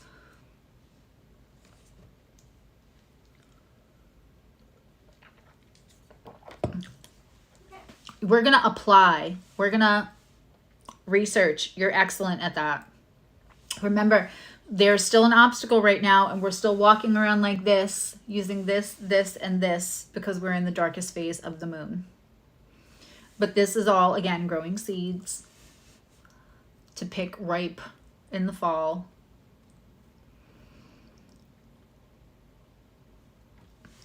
If relationships feel frustrating right now to you, if relationships feel like you're not getting through, like the communication is not going well, like you're not hearing each other, but you love that person, I'm going to say to you, put a pin in it, especially with Mercury retrograde in that third house. You may, albeit at your best ability to communicate, just not be heard, and that might not be a you problem. Wait until the energies move a little bit, end of April, to have those bigger conversations. And you can simply say to somebody, I would hate to, you matter so much, I don't want to misunderstand you. And for some reason, I'm just, I'm having some kind of a block. And so this is really important. I just want to put a pin in it so it's not conflictual. So we can have a conversation that takes us to a better place, right? Because you're really going to really want to have the communication. You're going to really want the communication to have a wonderful trajectory. You're going to really want there to be healing around words. And that Mercury retrograde is right there. And of all the houses, right, where Mercury retrograde is kind of like, it's not even like the side dish to the main event. It is like maybe the rolls on the table. Like, it's there. You have to deal with it. It's coming at you. But in this one, where the main event is the third house of communication, that Mercury retrograde is really going to kind of, that might feel like it stings a little bit more than it would in another house. So with new love, with bringing in new relationships,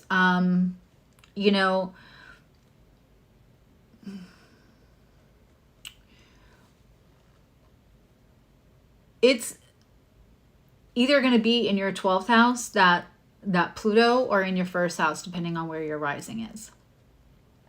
And it's kind of very likely, if you're over 2 degrees, to have it in your 12th house.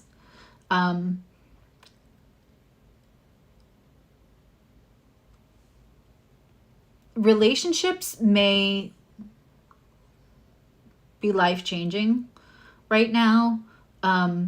you may speak while you're having troubles kind of with current partner to communicate. You could meet somebody and have a conversation, and it's like, I don't want, it could be inconvenient to feel that way.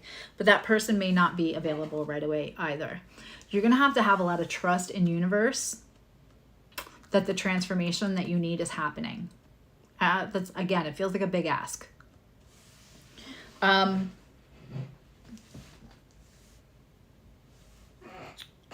Again, with these irritations from the conjunction in Pisces and the conjunction in Taurus, it is that, I keep hearing the song Stop, Drop, Roll, but not Stop, Drop, Roll, like stop, drop, da-da-da-da. You have to let new things in right now. And it'll feel like you have, again, like Taurus, like unfinished things. And of all the fixed signs, you are the most open to change. If you look at things that putting on putting temporary breaks on communication with people that cannot hear you right now, putting a temporary break on investing all of your time into one thing if it's not getting where you want, and trying something new. The learning ability, right? Learning small things, taking a break from the big picture and learning small support tools. Third house is really incredible for projecting you and letting that trajectory go where it needs to go with that Aries new moon. And again, you may not be able to pick that for 6 months. You may not be able to pick that ripe fruit, but by all means lay down the ground rules, and just don't think of like endings. Think of like, this is a temporary break for this. This is a temporary, because I need to have enough space to let this new thing in, because this isn't working as is.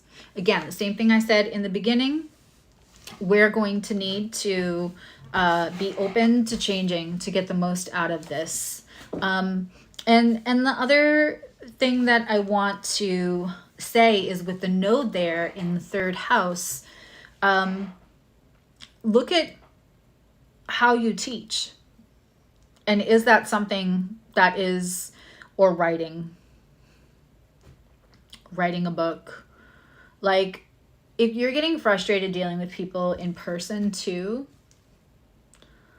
putting things out in writing to make clear, and to help more people, because the people that will get it, and they will go seek out what you have to share, the same way that they will seek out how Capricorn wants to speak it.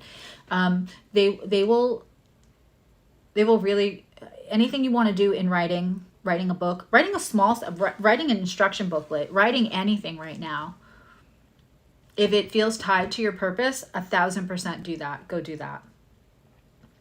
The other thing that you could experience is stuff around siblings and early childhood friends right now. You could feel reconnected with them, and you could feel like you have to let them go. It's going to be one or the other. You'll know who's who, but both of those, and that includes like the people you met when you were a kid before you graduated high school, but it also includes cousins, family, siblings, not so much mom and dad, sibling structure. Early influences. Some will be time to let go, and some it will be a reconnection. Again, you may not see it coming right away, because that Pluto is in your 12th house. But I feel like when it comes to the fall, you guys are going to have a lot to pick ripe fruit.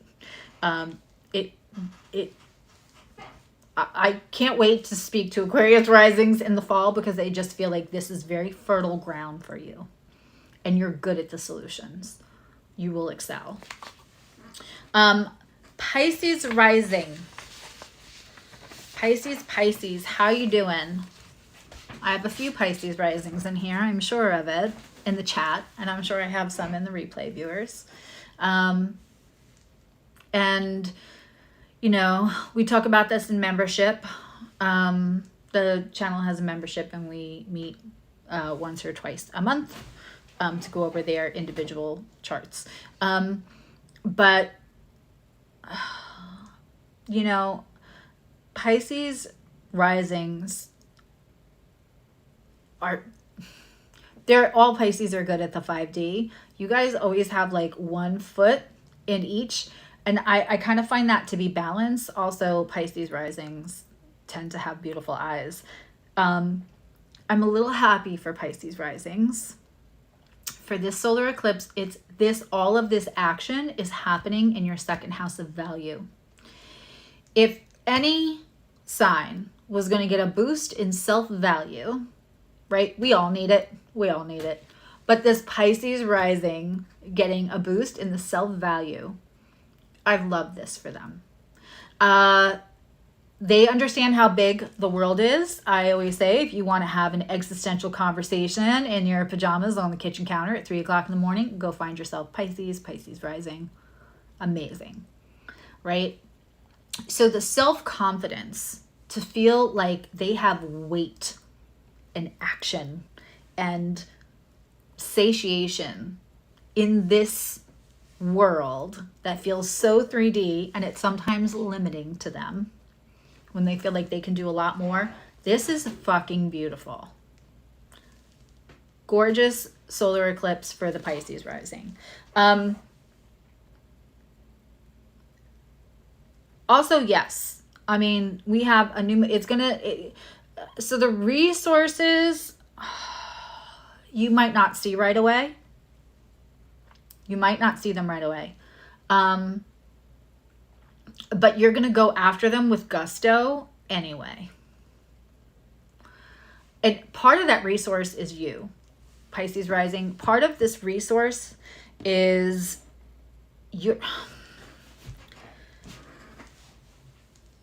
finding your own value and understanding how much that's worth. Finding your own sense of value in every situation, even though you may feel like a little smaller or a little less important to the cause, important to whatever. Having this epiphany and having all this Aries energy around your self-worth, huge for you. The way that you can focus on financial stability, and again, you may not feel like, because of it's the new moon and because there's an obstacle, you may not feel like those resources are making themselves visible or able to see, but you're Pisces. You know where you work well? In that 5D. Pisces rising, this is the time you've been training for. Trust yourself, right? So you're going to take action, whether you fully feel it's like shooting the apple with the arrow with the blindfold on. You're going to have to trust, right? And you can do that better than anyone else. You are amazing at doing that. Taking the action, even if you have to like feel around what's right and you can't, like it's not made clear. Again, we are planting seeds. We are planting seeds. I'm gonna say this to the Pisces risings because you'll indulge me. In the 6th Harry Potter movie, yep, nerddom. He makes a perfect whatever in potions class, and he gets a little bottle of liquid luck, and he has a big job he's been given to do, and every time he tries, he hits obstacles. Every time he tries, it's like it doesn't. So he decides to take the liquid luck and then just let his intuition tell him what to do. And he says, I think I'm going to go do this thing. And everybody goes, that doesn't make any sense. But at that point, he's just channeling whatever this liquid luck is doing. And that's it's a vaporized version of luck, which is so Pisces. Pisces can feel sometimes unlucky. It's because they're like sitting in the vapor of their luck. And once they learn to trust themselves, they can just kind of grab it, right? But it ends up being successful for him. He has to trust every little thing, which makes no sense, but it gets him to where he wants to go. This is very Harry Potter and the Half-Blood Prince, if you have not seen that. That is very this for you, Pisces. Trust that 5D. Trust that connection. The resources are there 100%. We are not listening to anyone tell us that we are not of value, that we are people that are not of value, that things that we have to offer are not of value. We are not listening to those people. And anybody that tells us that we have so much value, right? You could sit on that a little bit. You could make sure they still feel that way at the end of April. But we're definitely not listening to people who are saying that we have no value for many reasons. That absolutely the retrograde. The focus that you can put on financial stability is huge right now. And again, setting it up, and it may not land right away. You're gonna pick that ripe fruit in the fall.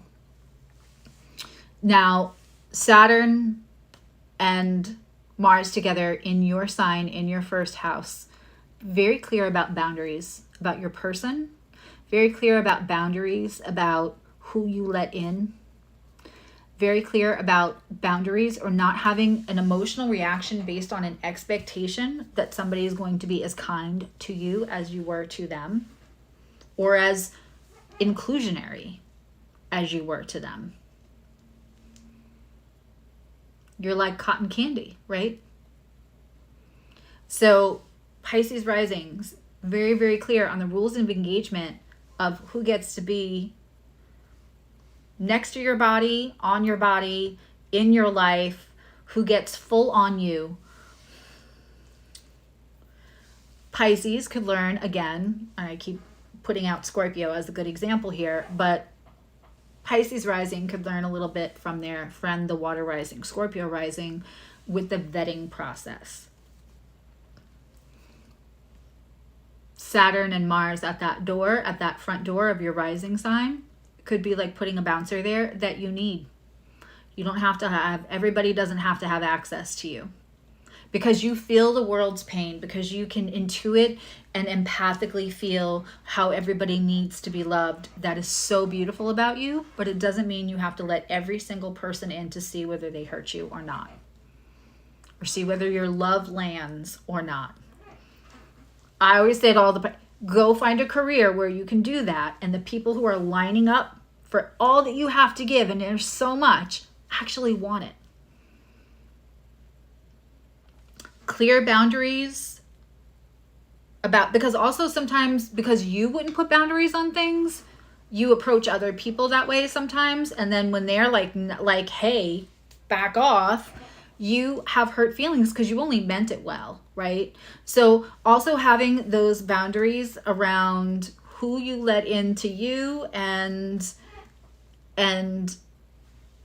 making sure that there's clear expectations, clear rules of engagement, because not everybody is as inclusionary. You guys are so inclusive, and it's so, so beautiful. I have a lot of Pisces in this community, and they're the first person to welcome somebody new in. But that is a big part of it here. That Jupiter and that Jupiter and Uranus is happening in your third house. You're going to have to speak what you want. You're going to have to kind of claim it. And I love that for you. Also, there could be with a sibling, or there could be with, again, that Jupiter-Uranus. Don't get scared. It's being run by Venus, and Venus is in Aries in that second house of self-worth. You also might feel like you have a little glow up. You might feel really good. If you're a little more, if you're a Pisces rising past 4 degrees, that Venus is also going to be in your first house. So you're really going to have a glow up because Venus in the first house, very nice. And so that you could have love, money, whatever. You want that Jupiterian unexpected windfall to be in your lap, you're going to have to ask for it. And you're going to have to also think it to be absolutely possible for you.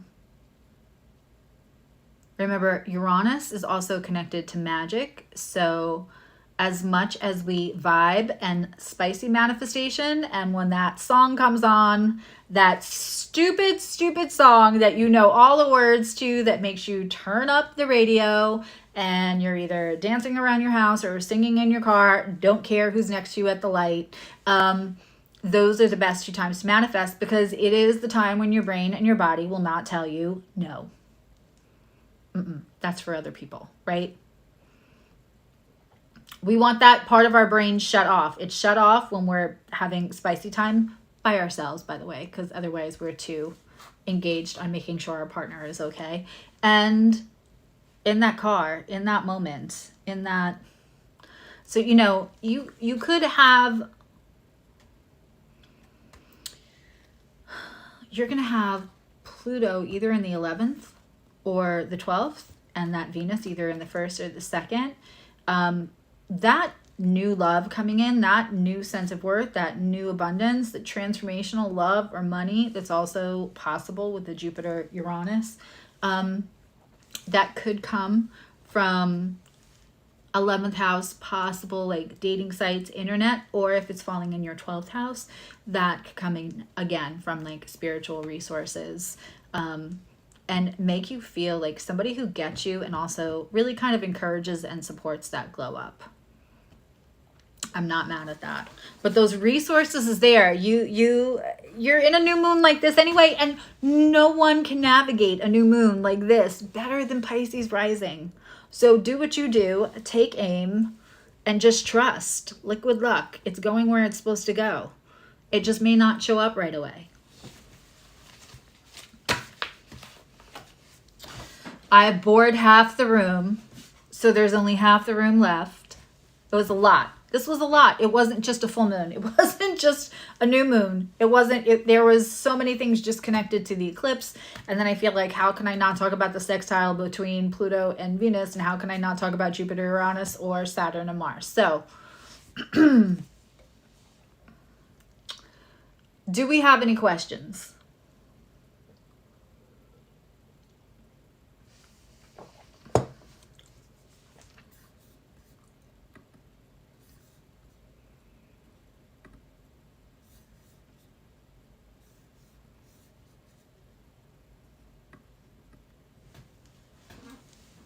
I have something I have to, nope, I don't know how to get that off. Okay. You're welcome. Interesting thing, last year, one of the nights we had a new moon. My mother described it as a full moon. I think I told her it was a new moon as an empty moon, being void of the light. That's funny. Was it last year one of the new moon eclipses that she could have felt it like a full moon? Because that's, new moon eclipses feel more like a full moon than they do like a new moon. So that's on. It's late. I will be on Sunday. I'm just going to do a regular thing. My regular Sunday stuff. So I will take cards and talk about the astrology for each sign. Not like this, but just like, hey, blah, blah, blah. You have this, and that is. So Saturn Mars is blockages or changes to, it's being aware, it's forward movement, but in a sign, right? So we have Mars, which is, it can be severing, it can be action. You know, it's also, that's also, I would say Venus is how you get them to the stadium, but Mars is how you slide into home. It's, you know, so it can be lots of things, but it's action. And so we have Saturn there, we have engagement, and we have the rules. So the idea with Saturn is if you learn, if you learn what the boundaries are, if you learn what the rules are here, right, then you can engage without experiencing the blockage. Being very, very clear that I don't think it's going to play out nicely in the collective, I'm being honest. But in our personal lives, it's an opportunity to meet this energy, being very clear about our boundaries and making sure that we give somebody else the respect, Saturn, to find out what their boundaries are too before engaging.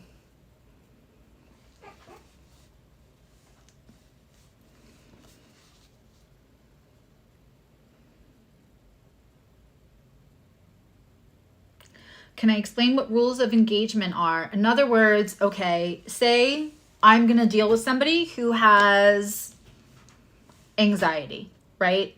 And if I inform myself before I engage with them, what their boundaries are, what the rules of engagement with this person is. So like if they don't answer me right away, it's important that I'm informed. I understand what their boundaries are to keep them safe. And that I don't hammer them with like, hey, you're not answering me back. Hey, what's wrong? Like, oh my God, did I say something, right? That could just further there. So like me understanding the rules of engagement when I'm dealing with somebody with anxiety, if I'm dealing with somebody who's in recovery, if I'm dealing with somebody who's got a short fuse and I know that, if I'm dealing with somebody who's a narcissist and I'm never going to get whatever, if I'm a rules of engagement, if I'm dealing with applying for a job and they want to know, do you want to work temporarily or long term? What are you looking for? And, you know, I want to go look at the culture of that company. If I really just want the job temporarily, is it better to say I want it long term because I look and the people who have worked there forever, and that's what that company's culture prefers. So just understanding what the what benefits you, what behooves you, and also what boundaries are. And also making sure that people understand the rules of engagement with you. If they're going to engage or exchange with you in any way, shape, or form on any level, professional, personal, whatever, that you have clear boundaries. You know, it was a little spicy out there on the internet, and I said to my mods tonight, it might get spicy tonight. If it does, though, you don't have to boot somebody right away. I'm happy to... you know, find out what their rules are engagement. And I always say, like, if somebody comes into the space and they don't feel safe, they shouldn't stay. It's not for me to question, like, or convince them to feel safe. If they don't, they have to honor that and they have to go. And if I take it personal, then I'm taking somebody else's lived experience personal, which is not helpful to anybody.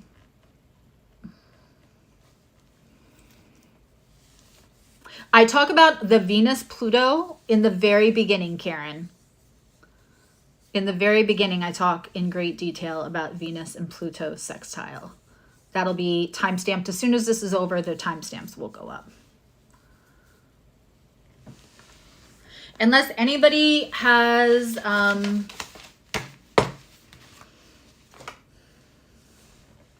anything else, I think I'm going to call it a night. I'm going to go check my email and my messages and go eat something because I have been going since 1 o'clock in this afternoon, and I think I ate a half of a scrambled egg all day. Pretty sure that's all I ate. So, but no dairy, so I don't have 3 chins, which is great. There's membership you can join if you really want to look at this personally. We do this. I do that for all my nerd members, and then Astros can choose whether they want a personal metaphysical live stream or they want their chart read once a month. And I'm having the sale till April 25th. It's 25% off, so it's a good chunk. And that is just eclipse season, all one word, all caps. In the at checkout for the code. I can put that in the description. I love you now. You love you. Thank you so much for listening. Thank you for everybody and your great questions. And I will see you all Sunday. Bye.